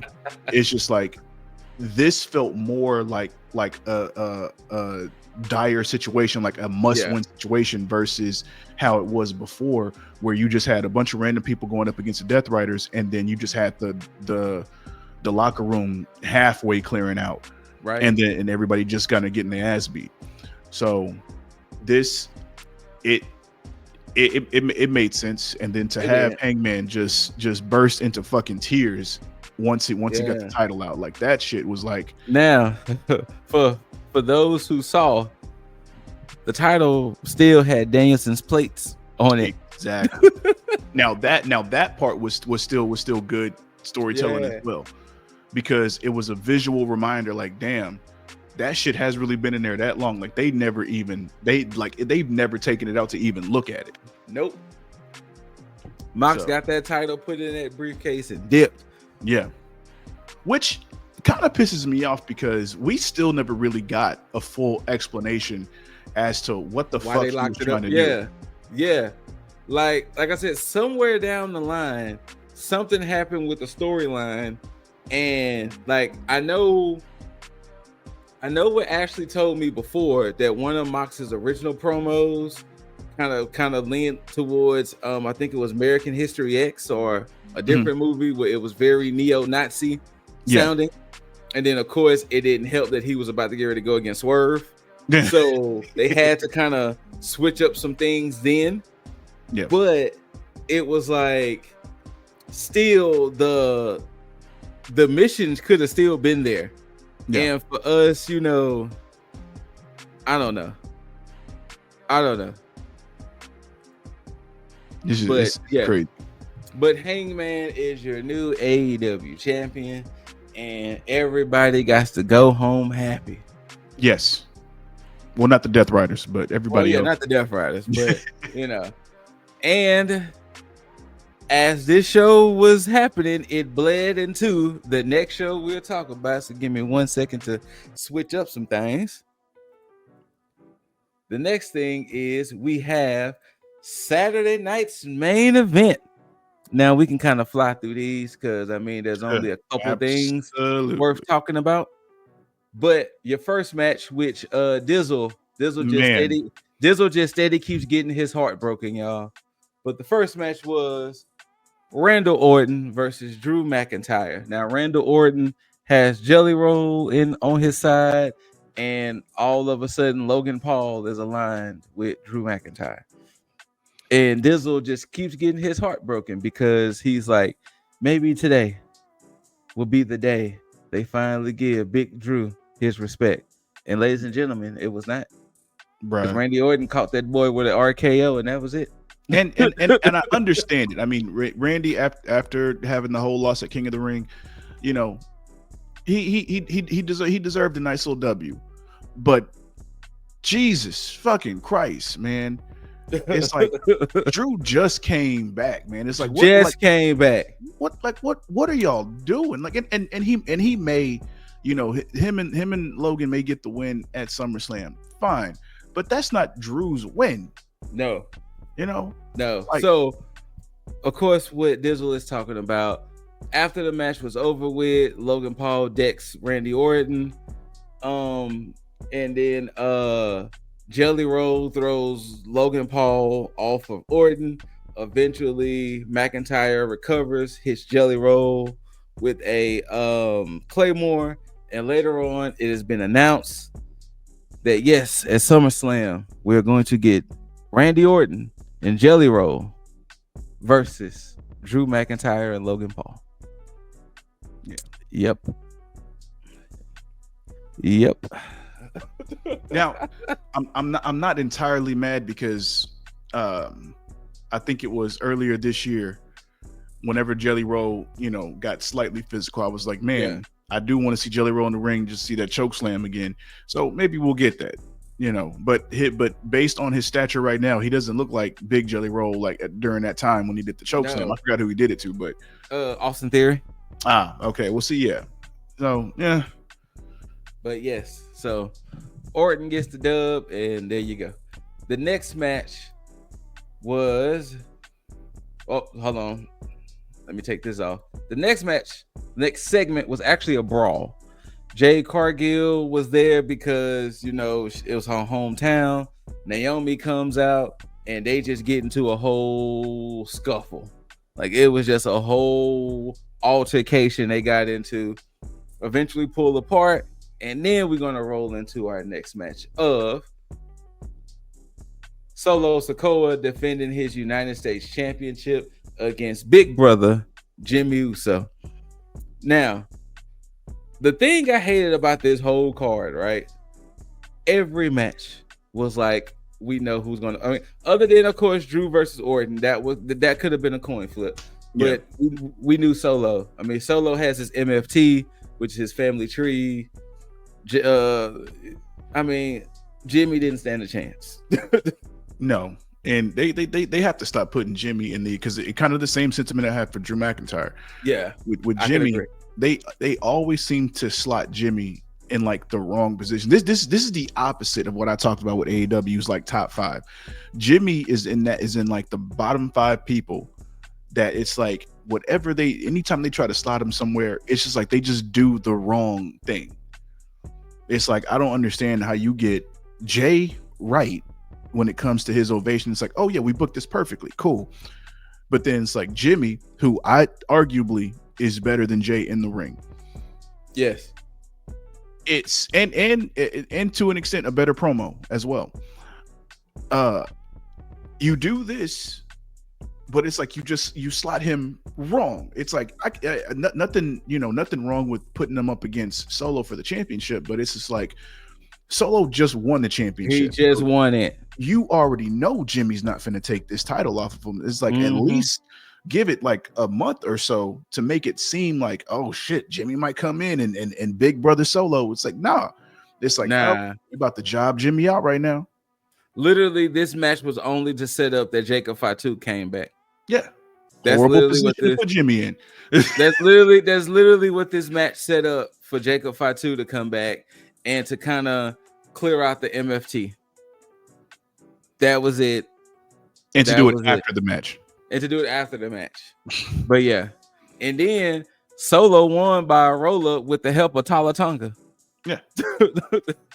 So, yeah. So, there you go.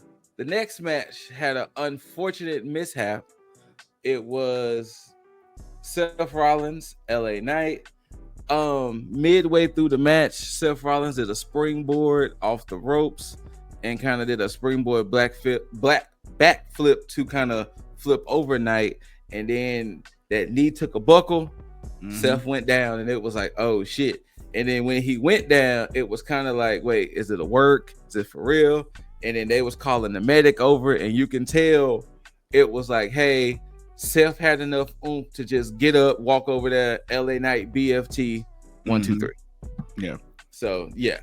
Now news reports are saying that Seth didn't hurt his knee upon the flip, that he already had an injury or something. And I guess, I don't know. No telling exactly yet. Everything is still early. I know at Evolution, Triple H did say that Seth is getting an MRI and everything. So hopefully we will know sooner than later what's going on. But on tonight's Raw, Heyman did a good promo to kind of save everything. He was like, regardless of how everything plays out, Seth has until June to cash this in. So until that changes, we gonna be all right. And that's what I wanted to harp on too before, because that's what I was gonna say today before I even seen it on Raw, because when I was looking at the discourse online, like, oh damn, they're probably gonna have to have a match to take the briefcase. I'm like, why? Like he's not gonna take that. Like he's not gonna take a whole year to heal, because like, one, we don't even know how bad the injury is. So it's like, and it's like at the same time, this is perfect because it takes him off TV. So you don't have to worry about continuously booking him in segments where he just has to talk or whatever. It's like, you go ahead, because you've already given LA Knight the rub by giving him the win over Seth Rollins. Cool. That feud is still intact. So now you got time to basically build up Braun and Bronson. So you got that already.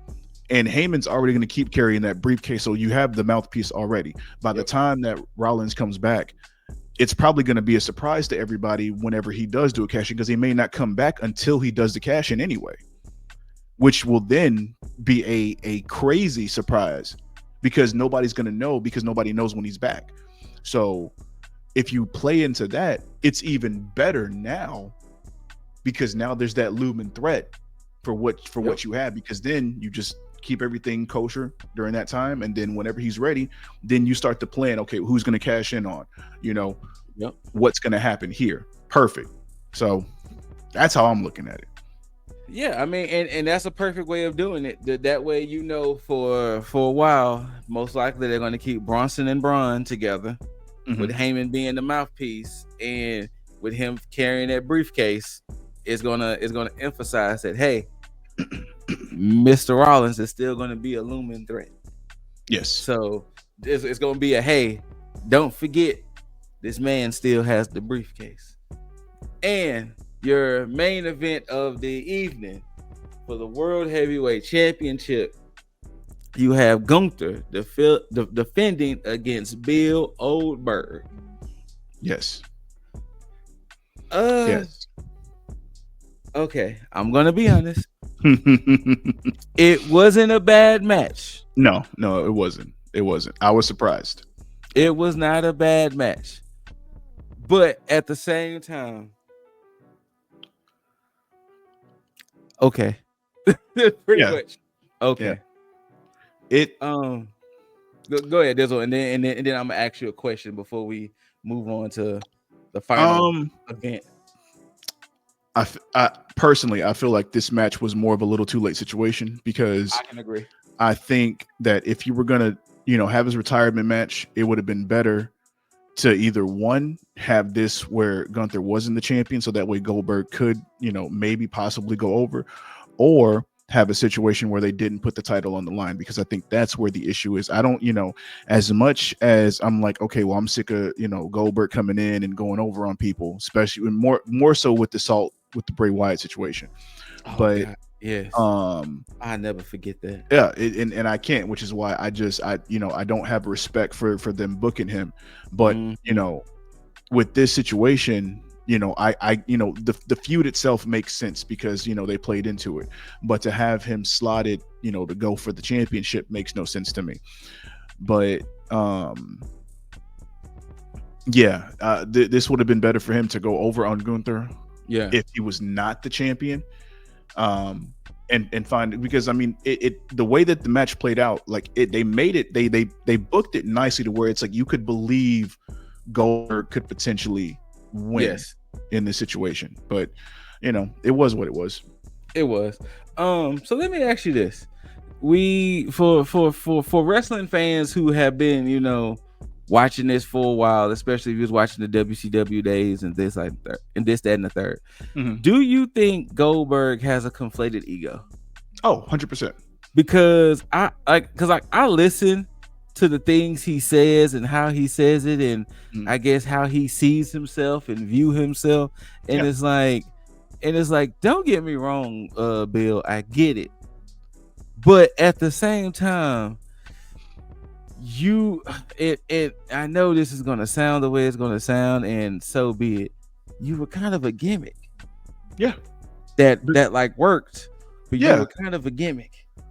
And that's the issue there, because it's this is and I mean this in all honesty. He has a huge sense in his delusion. Like he is very delusional, very much so. because it's like it's almost like you being in a situation where everybody's playing a prank on you, and everybody is in on a joke outside, so everybody understands this is not real, we're just fucking with you, whatever.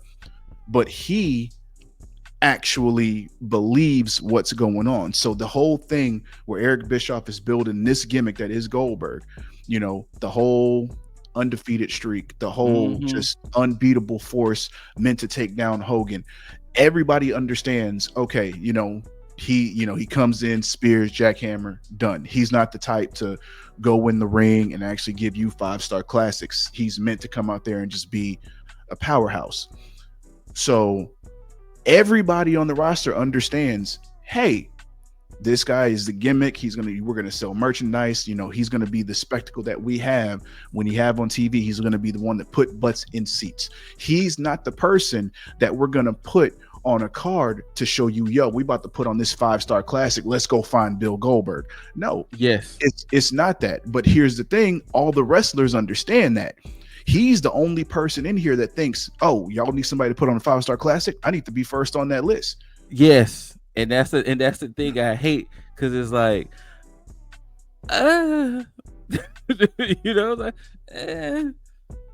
And the one person that said it best and that did it best was Regal, because when he had his match and he basically proved Bill Goldberg, was shit in the ring because he couldn't work, and then he talked about it, and to this day that has never left my cerebellum, because ever since I seen that match, and then ever since I heard William Regal talk about that match that he had with Bill Goldberg, everything made sense to me.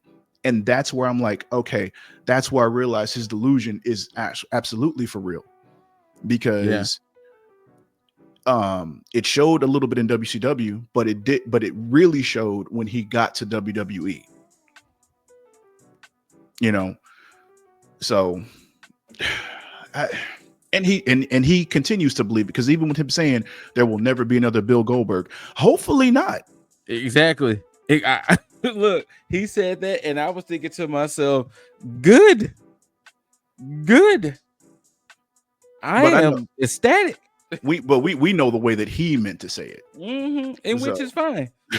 Because once again, that necessary era and style. Okay. Yeah, he's in the same list as an Ultimate Warrior, because that's exactly what that is. The powerful gimmick that way, but yeah. And it's nothing against Ultimate Warrior. It's just like that's what the gimmick was. The powerhouse that comes in, that probably gashes very quickly, but you're not going to have a quick five. You're not going to have a good, long 5-star match with. It's going to be somebody that comes in, is there to sit here and do his, get the crowd pumping up, whatever. That's They're not John Cena, because John Cena, you can make the 5 moves of doom joke, but John Cena goes. He definitely goes. He is a gimmick, yes. And he started off as a gimmick, but John Cena is a workhorse. He's somebody that can give you a 5-star classic if need be, but he can also be a fucking gimmick at the same time. Yes. John Cena is absolutely John Cena could be the GOAT, to be perfectly honest, because he is the complete package. Most people may not want to hear that, and that's fine, but I mean, and that's totally fine. But you got to call a spade a spade. Yeah. But yeah, so that was the end of Saturday night's main event. Off air, there was a pretty much a 10-minute speech Goldberg did. Pretty much, bro, they cut him off early. boy, and yeah. So Bill Goldberg, ladies and gentlemen. And next up, we have WWE Evolution 2. Now, this is the first event since 2018. Yeah, 2018. So. Now, I will say this, ladies and gentlemen. I don't know if it was because it was on a different day and this was the only wrestling on. But when I tell you, I enjoyed this show from start to finish. I was having a time watching Evolution. But I guess it also goes to show, too, in WWE's case, when they let the women cook, they cook. And I think that's the issue. Yeah, this pissed me the absolute fuck off. Gasp. Because it's one of those situations where it's like, you telling me you could have done this a long time ago? It's like, why the fuck have you been doing this? Like what's happening? You can put on pay-per-views like this, and you've been giving me shit this whole time. Like, what the fuck is wrong with you? I could agree with that sentiment. It's like, wait. We could have you telling me y'all could have been cooking like this the whole time? Yeah. The whole time? I will. You know what? No, I'm gonna save it till after we talk about the main event. But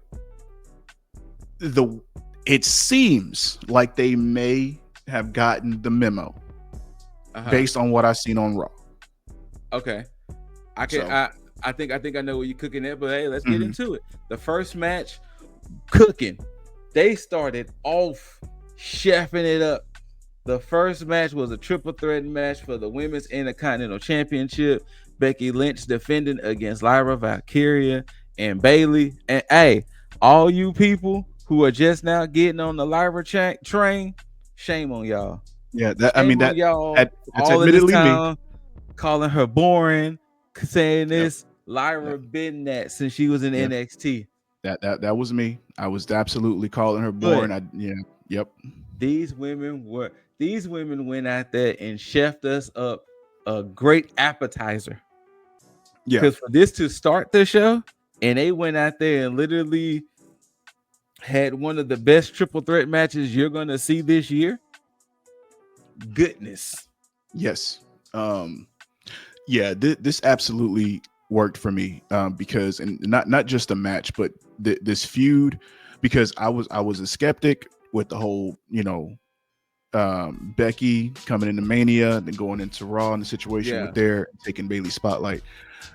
But now I'm starting to see that this may have just been the catalyst that Lyra needed for everybody to see her, because I think the thing is it's like something just fell off. But I think with this, now she has the right dancing partners. Yes. And so it seems like she's become somebody in her own right, because again, like I said, I was one of those people that when she came on TV, I was like, I don't care. I don't give a shit about this. I don't care. Yeah. But now I'm like, oh, okay, Lyra, I see you. And with the match that was had tonight, which we'll get into later, that her and Bayley just seem to just have they have chemistry.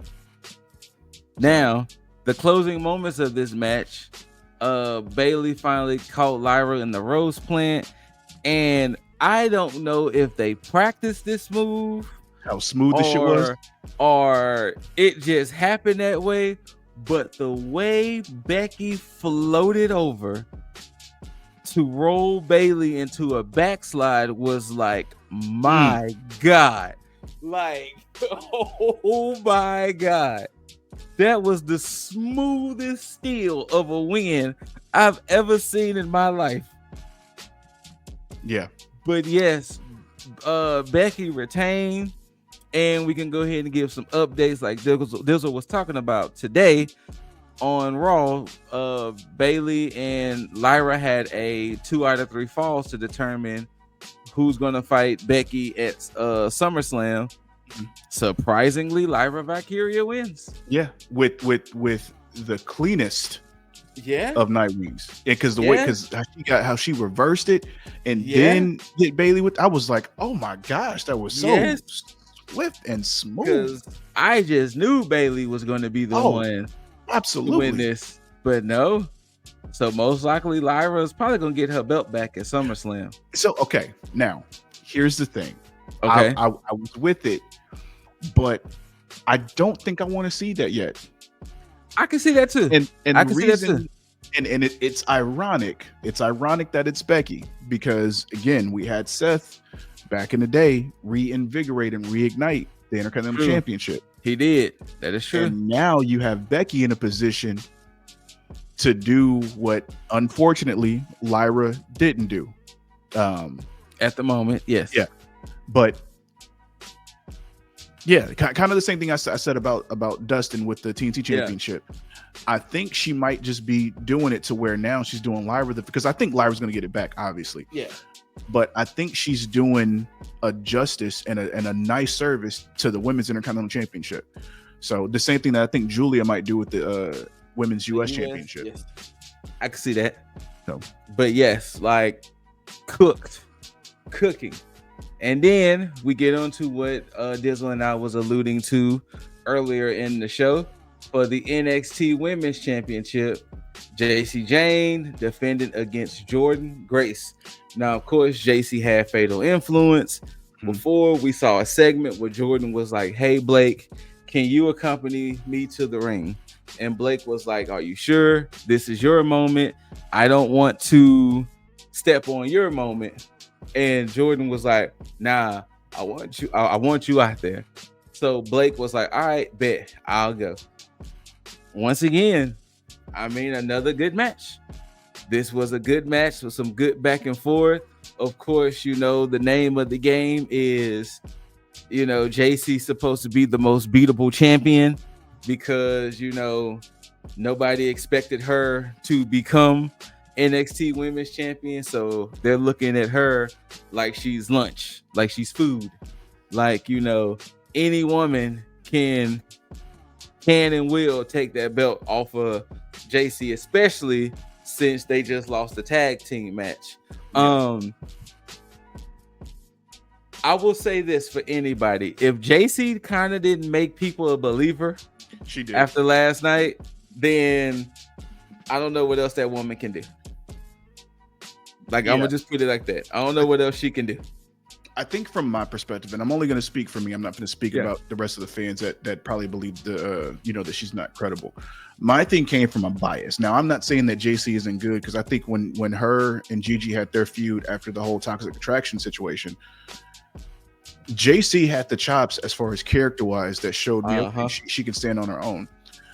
But my thing was, I'm just like, you know, it was out of nowhere, and I'm, you know, for the shock value, cool, but you know, nothing seemed like it was time for her to get this. Like, she seemed more like a more mid-card title female at this point. But and you know, I'll probably wait till we get to the culmination of the match. But I think, you know, they're about to take this in a direction that's going to benefit her. So yes, absolutely.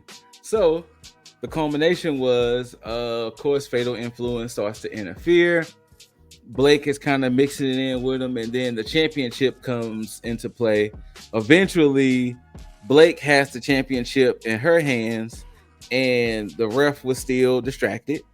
And when Jordan Grace hit the ropes, Blake hit Jordan in the back with the championship, which then, boom, JC hits the rolling encore elbow. 1, 2, 3. JC retains. Blake comes in the ring and kind of gives the championship to JC, and then she kind of does her little thing like, yeah, that was done on purpose. So officially at TNA Slammiversary, it'll be JC Jane versus Masha Slamovich winner takes all.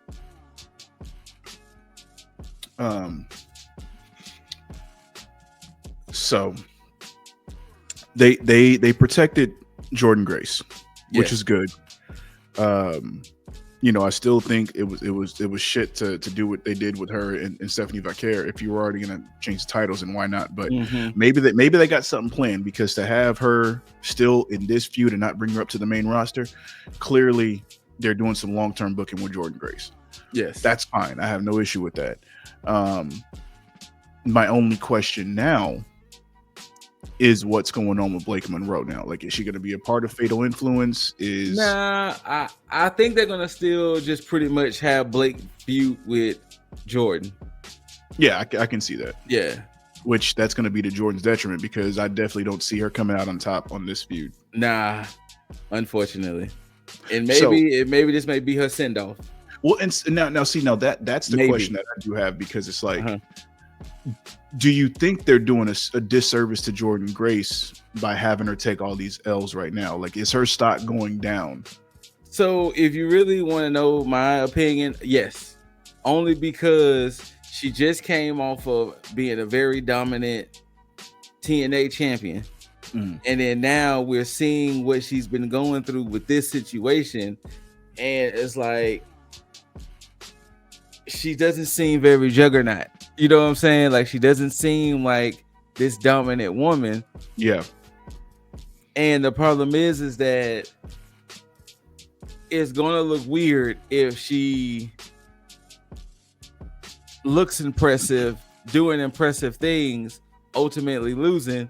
But then if she gets magically called up, then it's like, so why should we care?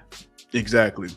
So yes, it is kind of doing her a disservice a little bit that she's taking all of these losses. Granted, even if they could be by nefarious means, still, taking L's are still taking L's at the end of the day. Absolutely.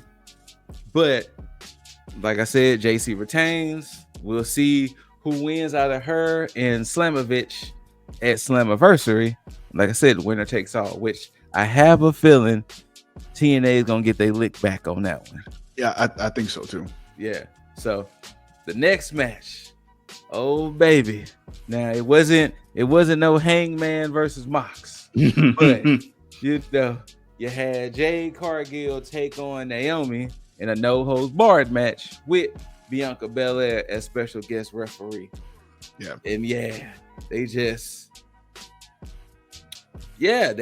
they went out there and still had them a nice little match. Like the thing I hate about wrestling fans at times is that we sometimes don't let things cook. Yeah, very true. We sometimes just just be like, oh well, since this is happening, oh well, boom boom boom. And they're trash, Jay's trash, I don't care. Then it's like, whoa, you know what I'm saying? It's like, whoa, let the women cook a little bit. Let the woman kind of, build herself up. You know what I'm saying? Let her, train a little bit more. Y'all be wanting people to come in just immediately superstars. Like, let her cook a little bit. Jeez. But fickle. As Daniel Bryan used to tell us back in the day. Fickle. That's all it is, just fickle. But whatever. But yeah, so they put on the show. Now, for those who are watching, yes, I did do this out of order. Not on purpose. On purpose, because it leads credence to what happens later. This was not the third match, but I did it out of order because it helps with the finale of the show. But ultimately, Jade does hit a jaded from the top rope through a table. Bianca has to count that 3. Now, one of the things is that Mike, my brother, he was saying that he wished Bianca would have been more definite on her side.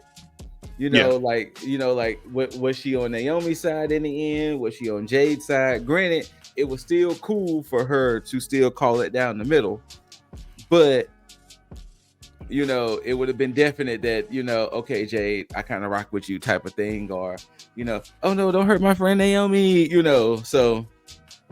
But ultimately, it still was a good match. Yeah. I'll save that part. We'll just put a pin in what I'm going to say as far as the Bianca situation. Okay. Now, the original third match was the Fatal 4-Way for the Women's Tag Team Championships. You had Judgment Days, Raquel and Roxanne defending against Charlotte and Bliss, Zarya and Sol Ruka, and the Kabuki Warriors of Kairi Sane and Asuka. Once again, they went out there and like I said, to me, there was no bad matches to me. Mm-hmm. There was definitely matches that were better than others, but there was still no bad matches. This was actually kind of a fun match to watch. Now, this was one of the matches when I was saying with the AEW situation, I think this probably would have been a better situation if you would have had the 4 women in the match at the same time rather than the tag stuff. Because like we mentioned earlier, when you had all 8 women brawling, it was like, whomst is legal. Yeah. It was like literally like especially even when it came down to the end, it was like, are we sure those were the legal 2 people? Because geez. But shout outs to NXT, Zarya and Soul. Yeah. The crowd was loving them some Soul and Zarya, and they got a chance to see Soul hit that Soul Snatcher as well. But and I noticed one of your predictions actually didn't happen. Charlotte trying to steal the spotlight. She did. When? During the entrance. That's right. When she did the little jacket thing. Uh-huh. Okay. I give you that one. I thought you were talking more or less during the match because remember she saved Bliss and I was like, yeah. Well, so I initially was thinking the match, but I was like, when it happened, I was like, I'll take it, but I think it's still probably going to happen during the match too, though. But, but it did. But Charlotte still did Charlotte stuff, so that was that was fine. One thing about this match showed me something that I tend to forget about when it comes to criticisms of certain superstars. When you have people in certain areas, they may not be good in that certain area, but if you put them somewhere else, they may flourish there. Okay. And that's a situation that I have with Zarya because on NXT, I'm like, I don't care. I can agree with you. But she seems to fit here on the main roster. I mean, granted, it made she has a lot of help in matches like this. There's a lot of people there, but she seems like she fits there. You know what it was with Zarya? Unfortunately, since we know NXT is such a small knit group of like up and comers, they kind of unintentionally fucked Zarya over because Jordan Grace. Because that Zarya was supposed to come in, be this powerhouse. Then when you have Jordan Grace in at the same time, it's like, yeah, you could be a powerhouse too, but we still have Jordan at the moment. Yeah. So it will behoove you to let's do this tag team with you and Soul, even though I would be the first to admit I thought this was not going to still be a thing at this time. Oh yeah. Absolutely. Now, Zarya did spear the shit out of Soul in this match by accident, of course. Yeah. But I did not think that this still would have been a thing. Now, the ending to this match was very flat. Oh, yeah. Like Roxanne hit a pop rocks. I forgot who she hit it on. Then she dove on some women on the outside. Raquel hits the Chacona bomb or the Tejana bomb, and then boom, that was it. And I was like, huh, that was a interesting way to win that. Yeah. But okay, cool. So now, I will say, and this is just judging based off the last few weeks. I think I'm starting to prefer Roxanne and Raquel as a tag team over Liv and Raquel. Because you know why? Why? And this is nothing against Liv. No, absolutely not. No. This statement I'm about to say, Liv is better suited solo. Liv is better suited solo as a solo star than a tag star. But I still want to see of course, them there's as nothing against Raquel as well. Oh no. Raquel is actually, her stock has upped since Liv. I mean, has, which you know how I've been feeling about Raquel since true. NXT. So now this is also part of the situation with Liv. I think because again, Liv should basically be on her own, and ironically enough, this is a Shawn Michaels Diesel almost mirrored situation. Yep. Because Diesel was overshadowed in the moment that he kind of pulled away from Shawn, he flourished. And so now I'm starting to see, well, I mean, Raquel's always been there, but there was some criticisms Raquel suffered from Kevin Nash. Kevin Nash said that Raquel wrestles too small, that she needs to wrestle bigger. I agree. And her response is, if Kevin Nash is saying that, I will take them words to heart, because he is an example of a big man and wrestling. So if that's his criticism, I will work on it. Yeah. Perfect example was the match she had with Rhea. Yep. That match right there. Matter of fact, it was once that feud reignited and they started feuding, it was like, oh, we got something here. Yeah. And then, Liv being gone and shit like that, and then everything kind of just continued on. And then now the whole thing with her being paired with Roxanne, which again benefits her, because now Roxanne isn't really going to overshadow, because she's playing her part, which is cool. So hopefully this kind of spawns, and I think when Liv gets back, Liv might end up being a face, depending on what they do with this. I don't think they're going to keep them together like that. If they did, cool, but if they didn't, that's fine as well. But I think Liv coming back to an ovation and probably getting the belt back, and then now having her feud, kind of, i.e. Michaels and Diesel. Yeah, I can see that. Kind of mirroring that situation. You supposed to be my friend. How you do me like this? And you do it for. So, yeah. But yeah, so Judgment Day does get the dub, and they retain. Your next match was for the WWE Women's Championship. You had the champ, Tiffany Stratton, defending against the living legend, your first crush, Trish Stratus. That's right, y'all. Hey. If y'all watch this match, Trish Stratus is 49, y'all. Bruh. And she was out there doing it grande. I was gonna write this match completely off, and I did. I think everybody were, to be perfectly honest with you, because Tiffy got a chance to choose her opponent. Then it was like she chose Trish Stratus, and it was like, okay, we're just doing it for the evolution moment. Okay, yeah. Shit, were we wrong? 100%. Because to be mad, I wouldn't have been mad if Trish would have won. Wait, I wouldn't have been mad. I wouldn't have been mad. If Trish would have won, I would have been like, well, sorry, Tiff. Yeah. Because, man, I was, again, pleasantly surprised. Yeah. Because I think it had a lot to do with just like the atmosphere of the whole weekend, because all these women just decided to step the fuck up. There was no bad. There was really no. I will say this: you can probably say the worst women's match of the whole weekend was probably the tag team match at Great American Bash.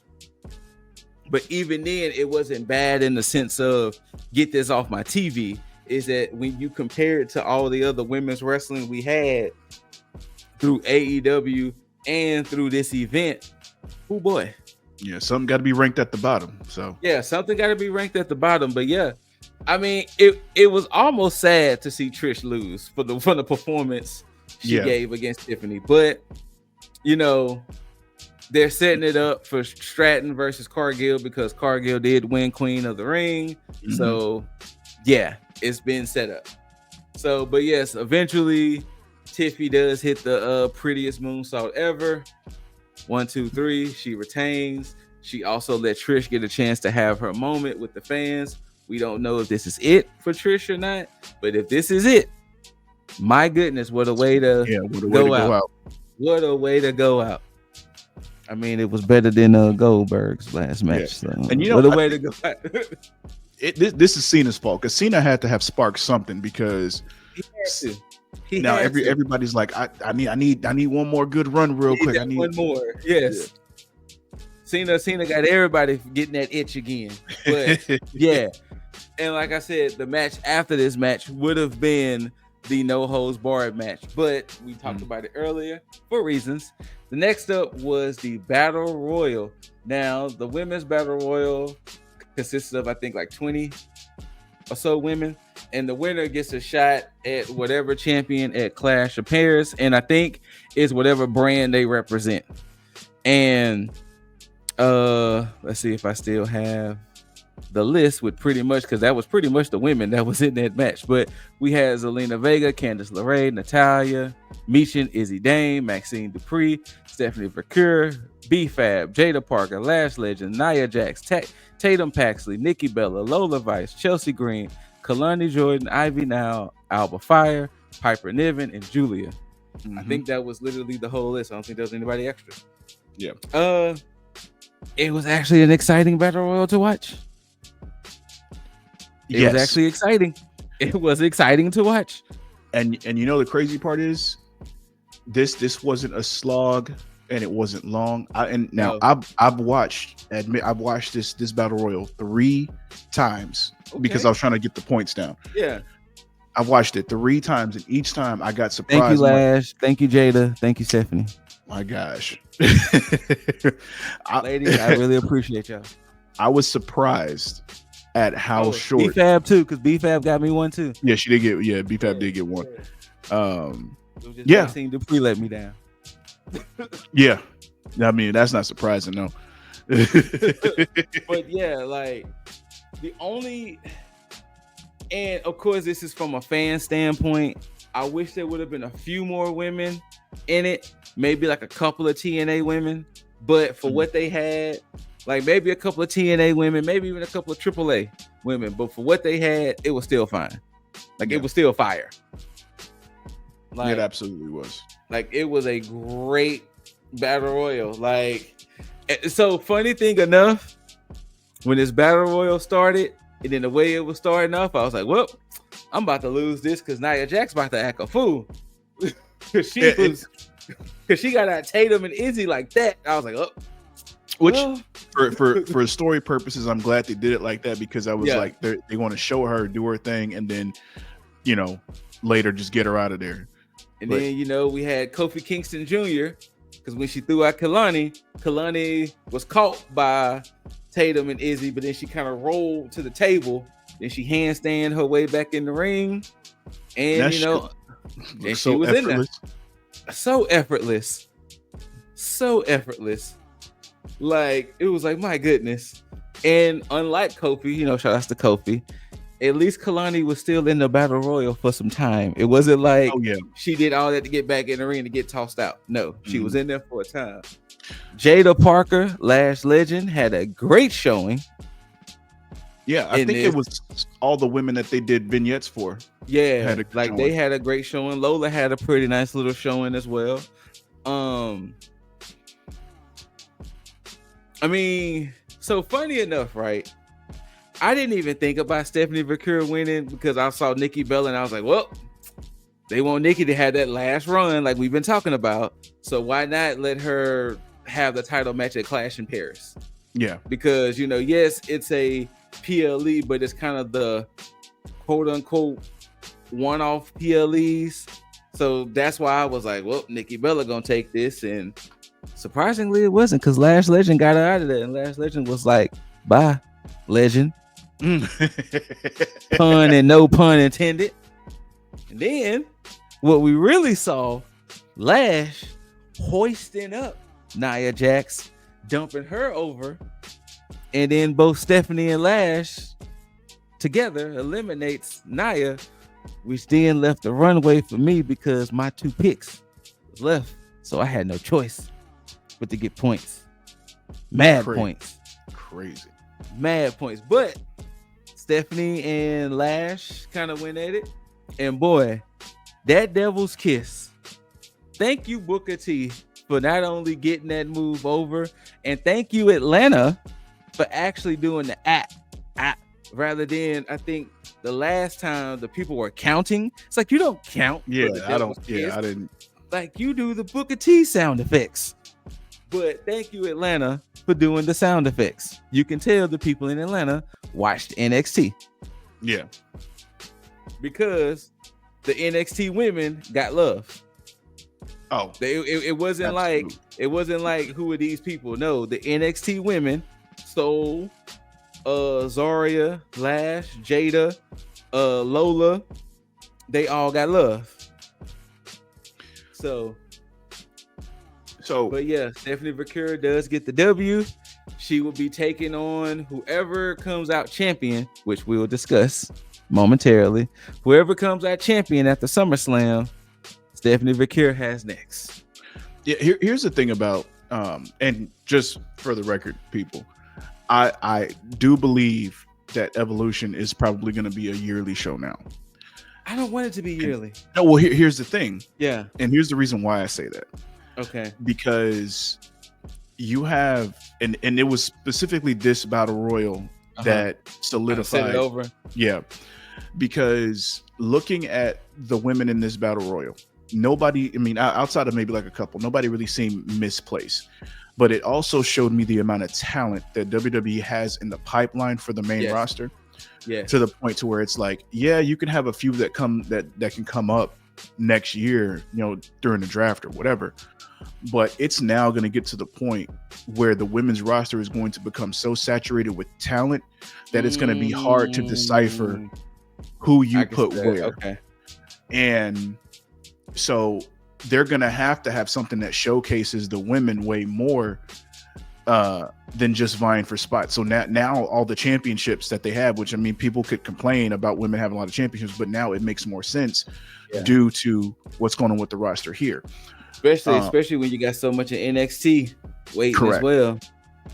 So that's the only reason why I say that. Now, they may not do it like that, but they're if they don't do that and have it as a yearly show, then they at least need to make sure that these pay-per-views give the women more time. Like these 2-night pay-per-views, like SummerSlam coming up, they're gonna have to at least have two women's matches at the minimum each show, 2 or 3. I can see that. But yeah, that's my 2 cents on that. All right, and now it's time for the main event for that Women's World Championship. You have Rhea Ripley is trying to win that big one. She has never defeated this woman in one-on-one competition. Io Sky is defending that championship. I know we are over 2 hours in, so however how Dizzle decides to do it, whether he cuts it up, makes it one big show, whatever. I'm saying this and I'm meaning this from the heart. If this is not my favorite match from the weekend, it's definitely number 2. Bro. Because maybe, and this is a strong maybe the Bucks and Swerve and Hangman could possibly, not Hangman, sorry, Swerve and Ospreay, but this possibly is my favorite match of the whole weekend. Jesus, these women went in there, and the term showed up and showed out is an understatement. I was almost mad at the way the match ended, because considering what they was giving us, but I would be remiss to I would be the biggest liar. But We'll get there. We'll get Yeah. there. But go ahead, Dizzle. Go ahead. I'm gonna start by getting something off my chest. Go ahead. What you got? For starters, because I know there's a lot of discourse online where everybody's talking about, oh, you know, Rhea doesn't need another championship, all this other stuff. Why is she still going for the shit? This is not the same thing as a Charlotte. No. Mainly because with Rhea, they know how to book her without a championship. And they know how to book her going in for a chase. At the same time, Rhea doesn't have a problem putting people over. So there's that. Yeah, because it's actually one of the first times where Charlotte is kind of receptive to putting people over. Yes, absolutely. And good for it.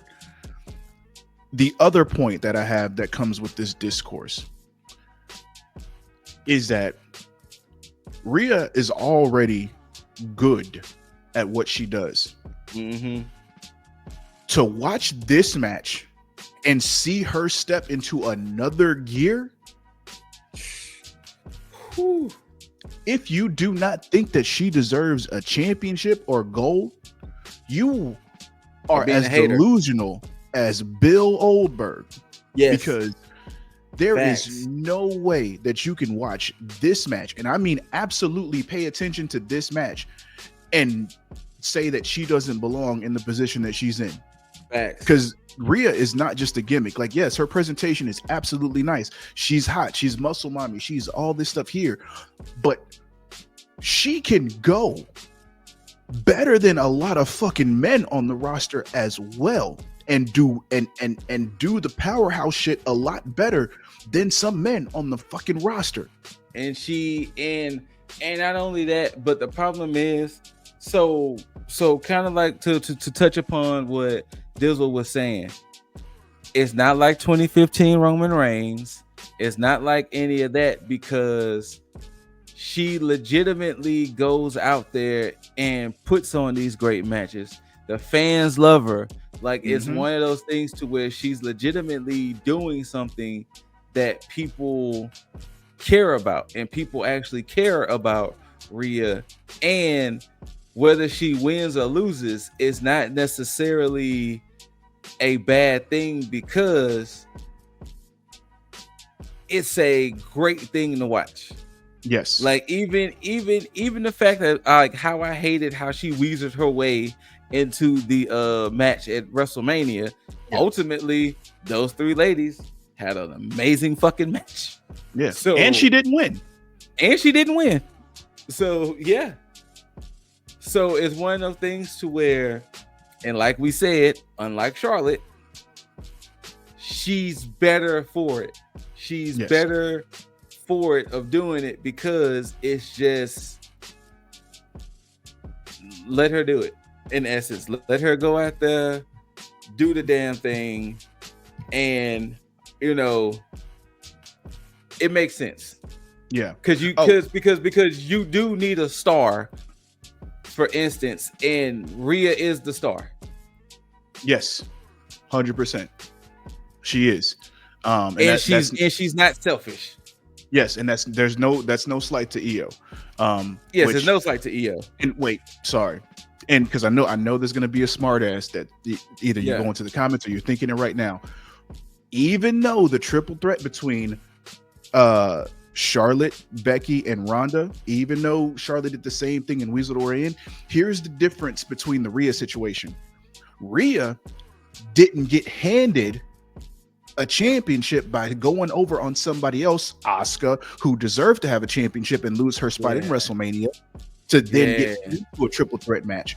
That's not the same thing. Just for the record, for anybody that's thinking, oh, well, Charlotte did the same thing and you're mad at her, because of what happened, because Asuka paid the price for that. Now, back to the Io situation. My other thing that I'm getting off my chest is that Io has been booked horribly as champion, like completely forgettable since WrestleMania. And that's so sad. Like, I don't see how y'all do that. Like, I don't see how that's a thing. Yes. And it should not take this match, this flawless main event match for everybody to see just how fucking good EO is. It should not have to take something like that. Now, granted, her and Rhea are fantastic dance partners because Rhea is with EO. She understands EO as if like they not even like it's like they telepathic with each other. They completely just telekinesis and everything with however you want to say it with the shit. They just in sync completely. This match was just so. This is my favorite match of the weekend. It was just so good. Like I said, I think I'm willing to say that this is my favorite match of the weekend. Like I am willing to say it officially. This is my favorite match of the weekend. Rhea found a way to just put over EO in like the best fucking way. Like she gave EO the razor's edge into the sit out power bomb. That whole sequence was just like, damn, like you really just trying to take EO out. Like this is like they were out there like you would have thought like literally like on some Squid Game, like whoever loses, somebody gonna die. Like, like that's the way that they was going out there when they was just doing it. Like you would have like, damn, is somebody supposed to like die? And and then Jessica Carr took a mean missile drop kick. That's the other thing. Thank you, because I would have forgot to bring it up. Because that was nothing, because you never see women like referees take bumps like, well, no, Aubrey does. Yeah, but still, this was like in WWE sense, this was like something else. Yeah, like that, man. I was surprised. I was like, them taking that springboard drop kick like that. Yeah, and then like I love how she took that. And then EO and Rhea just said, fuck it. They started having them a little brawl. Like she just said, fuck it. And they just we gonna just fuck it, we gonna figure it out. And then they started brawling into the crowd. EO hit one of her high dives. Like it was like, oh shit. Like we really doing this. Yeah, like we really doing this. It was like all the while I was like, damn, Jessica, that was a drop kick you took. If that took you out like that. But then they did eventually get back to the ring. Rhea does hit the riptide, but once again, Jessica Carr is still pretty much dead on the ground. And then midway through, because Rhea's getting frustrated, we hear the music of one Naomi. And to the surprise of everyone, it was like, wait, because Dizzle did predict a cash in, but he predicted it on the wrong match. Yep. He predicted it with Tiff and Trish, but not this. Because if he would have predicted this for this, I would have gave him the championship. I would have been like, well, shit. The fact that you predicted that, you got it, big dog. Like you got it. But Naomi comes out there, and I just love the image. Of course, we see Naomi, we see Daphne LaShawn, we see Alicia Taylor. It was like this is an image that we normally would not see in wrestling. But then she announces a triple threat.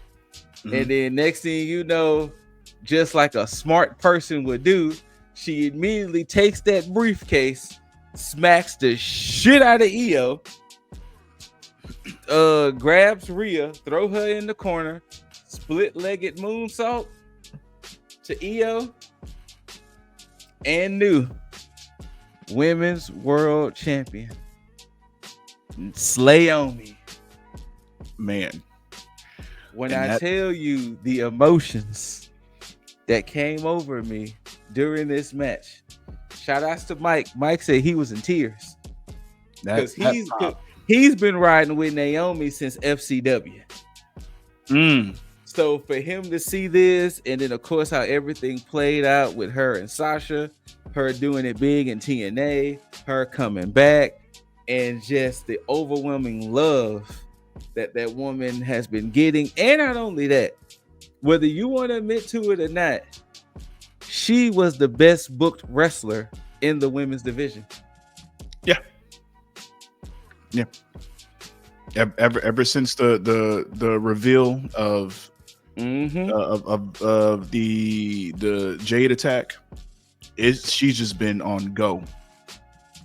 She has leaned into everything. And yes, she is your champion. Whether you loved it or hated, she is your champion. And not only is she your champion, but tonight she came out there, you know, her little celebration. Rhea comes out, and Rhea was like, you know what? I have never beaten that woman. I had two things: beating Io and getting that championship. And because of you, I still have not been able to do both. And then eventually Io comes out. Io says some things. Naomi like, I ain't understand what you just said, but both of y'all need to go back to the back of the line.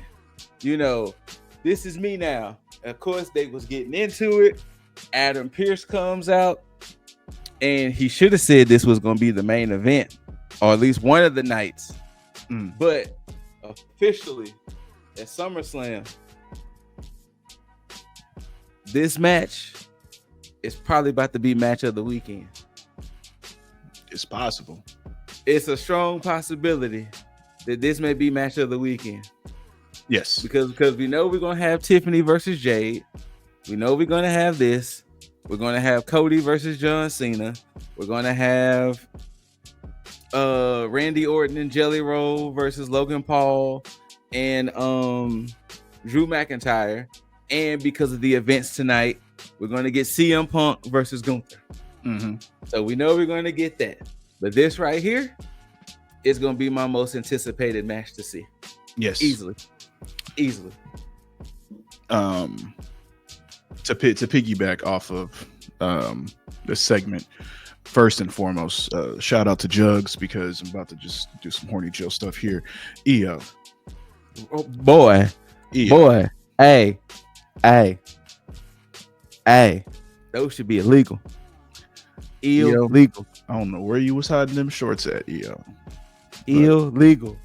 But you surprised the hell out of me, because that music hit and I was like, okay, Io coming out, and I was like, wait, Io coming? I'm like, hold up, Io really coming out?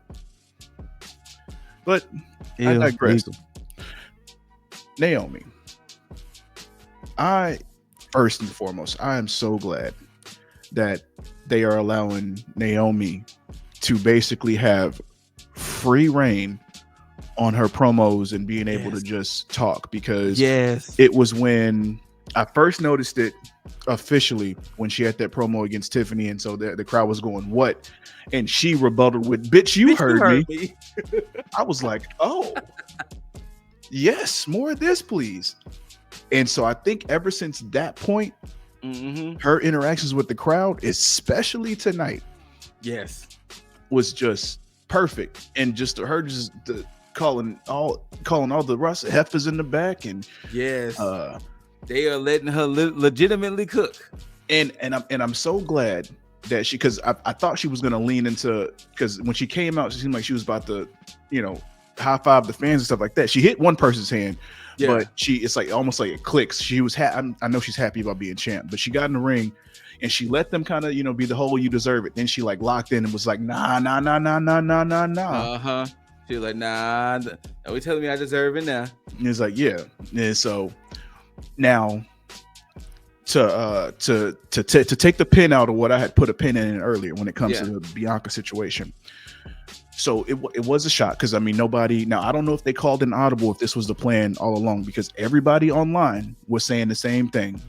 She gonna cash in on Tiff. They're gonna have the situation with her and Jade, or she gonna cash in on Jade, whatever the case is, and they're gonna just keep this going. To have them call this And very very smart, by the way, especially with Naomi's promo to be like, oh, y'all thought y'all knew what was going to happen, all y'all, which made me think that this was probably an audible.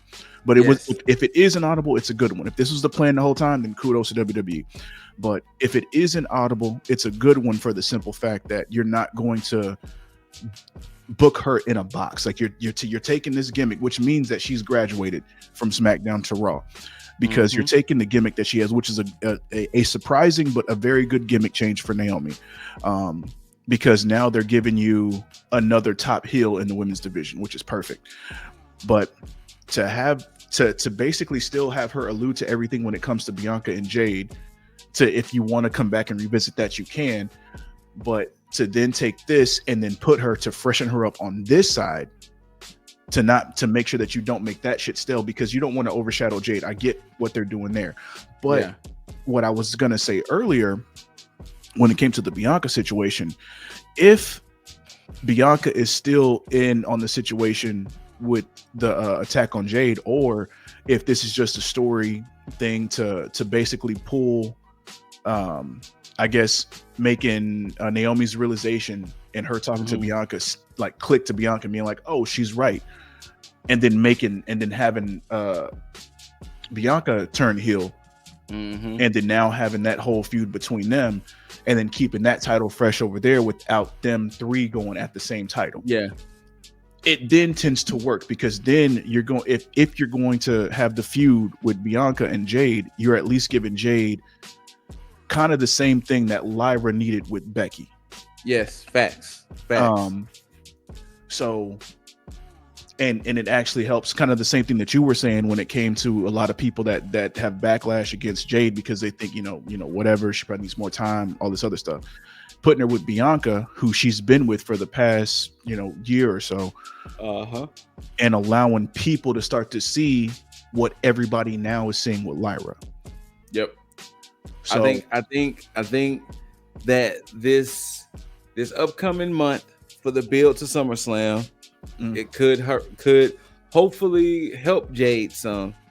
But then if they do book Jade to win the championship, hopefully, like you said, they do the Bianca thing to give her that dance partner, the familiarity, and like you said, hopefully it fully brings out the, like you said, the Lyra thing, because I can 100% see that situation.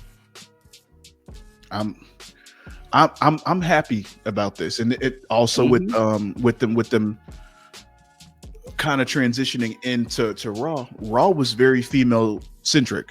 Yes, it was, and I was surprised. I was like, okay, if y'all keep doing it, like even if y'all don't do it every week, to do it every other week, where it's like you actually give focus to, because you have a lot of people on the roster where everybody can start to get their shine now. Yeah. So let me ask you this question before we wrap it up.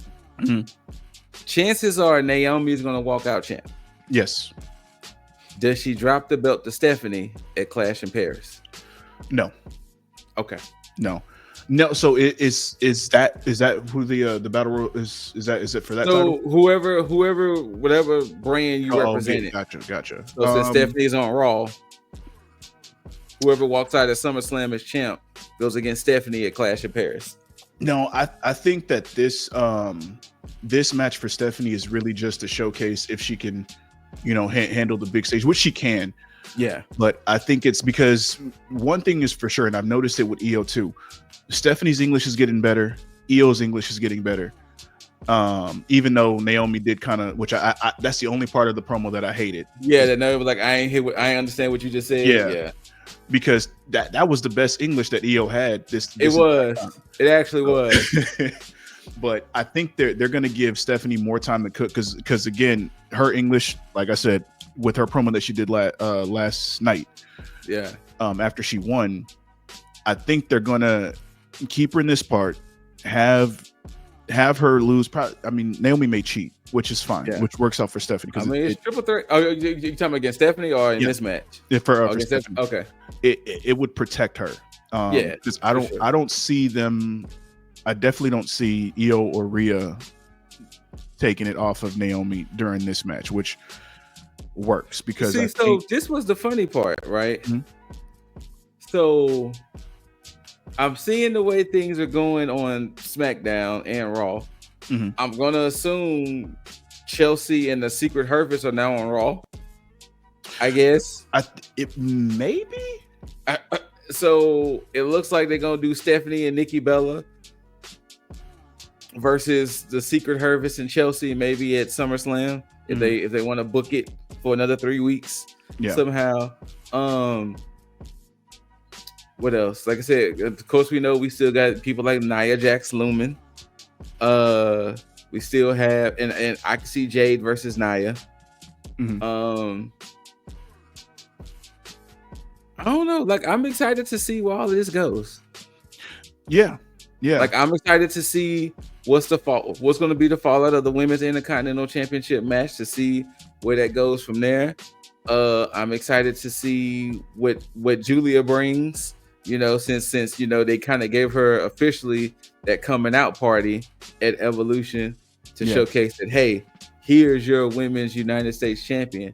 So I'm kind of excited for the women in WWE at the moment. Yes, 100%. Especially coming off of Evolution. So like this right here needs to be a main event match. Like I understand we got Gunther versus CM Punk. I understand we got Cody versus Cena. This needs to main event night one. Yeah. Well, and that's the thing, because Punk and Gunther don't really need. They don't. They can open. They can open night one or something. But yeah, Gunther just was on the marquee of Saturday Night's Main Event, so he good right now.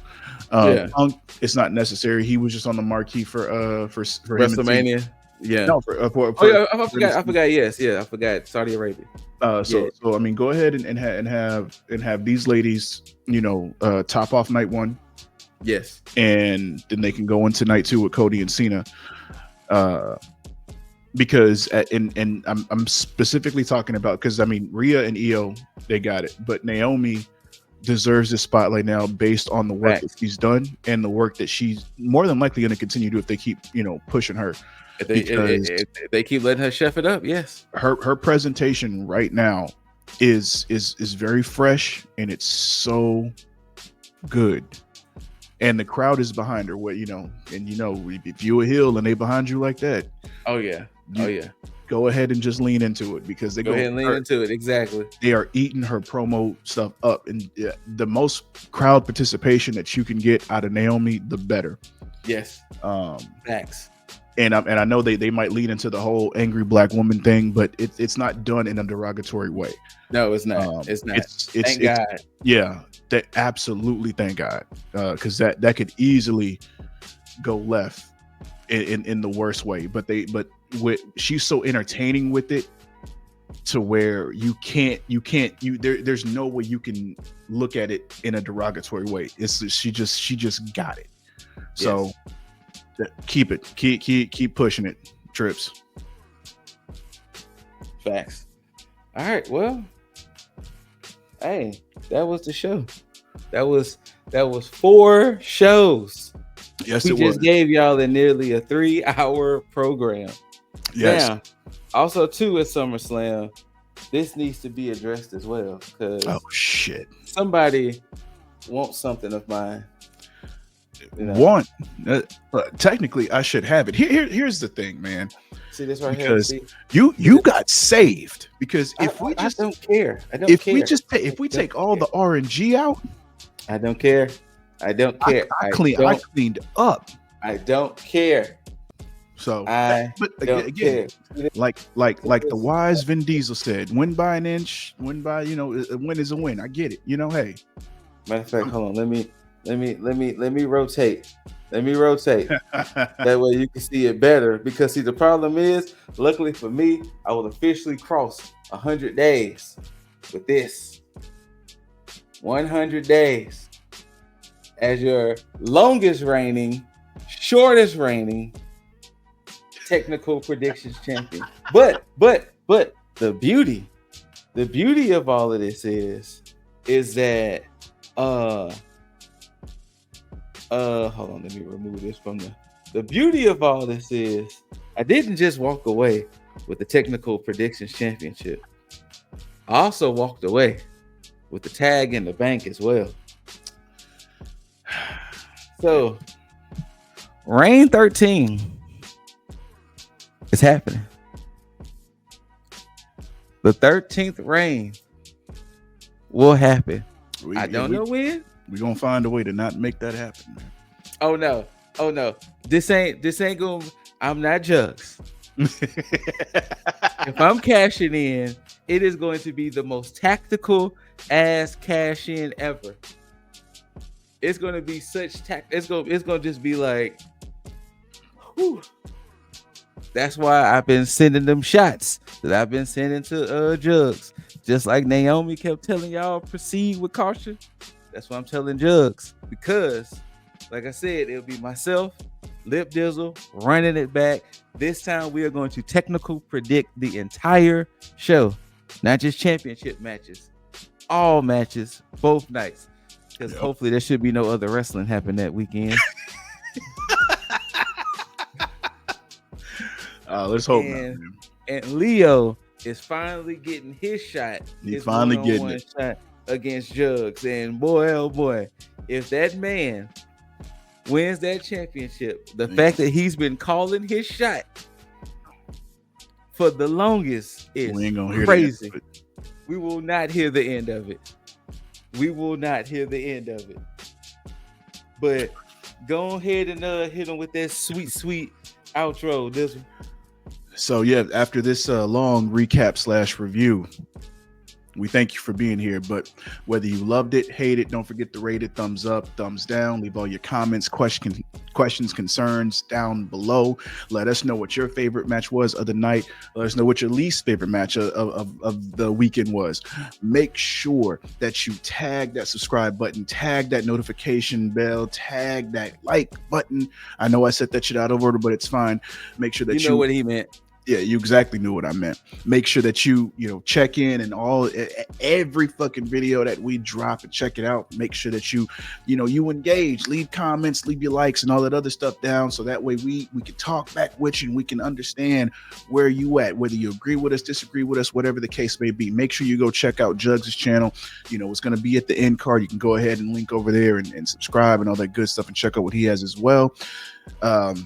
Same thing with Leo. Check out his channel. Check out his channel as well. We're gonna hold. I know you don't see Scoot, but I know he warming it up for you. Hold on. I'm gonna be right here. Good. Bada bada bada bada bada bada bada bada bada bada. Bam. Now, until you see these handsome faces and hear these immaculate voices, we bid you all adieu. And until next time, you beautiful, beautiful, beautiful, beautiful mother effers. Tag the fucketh out.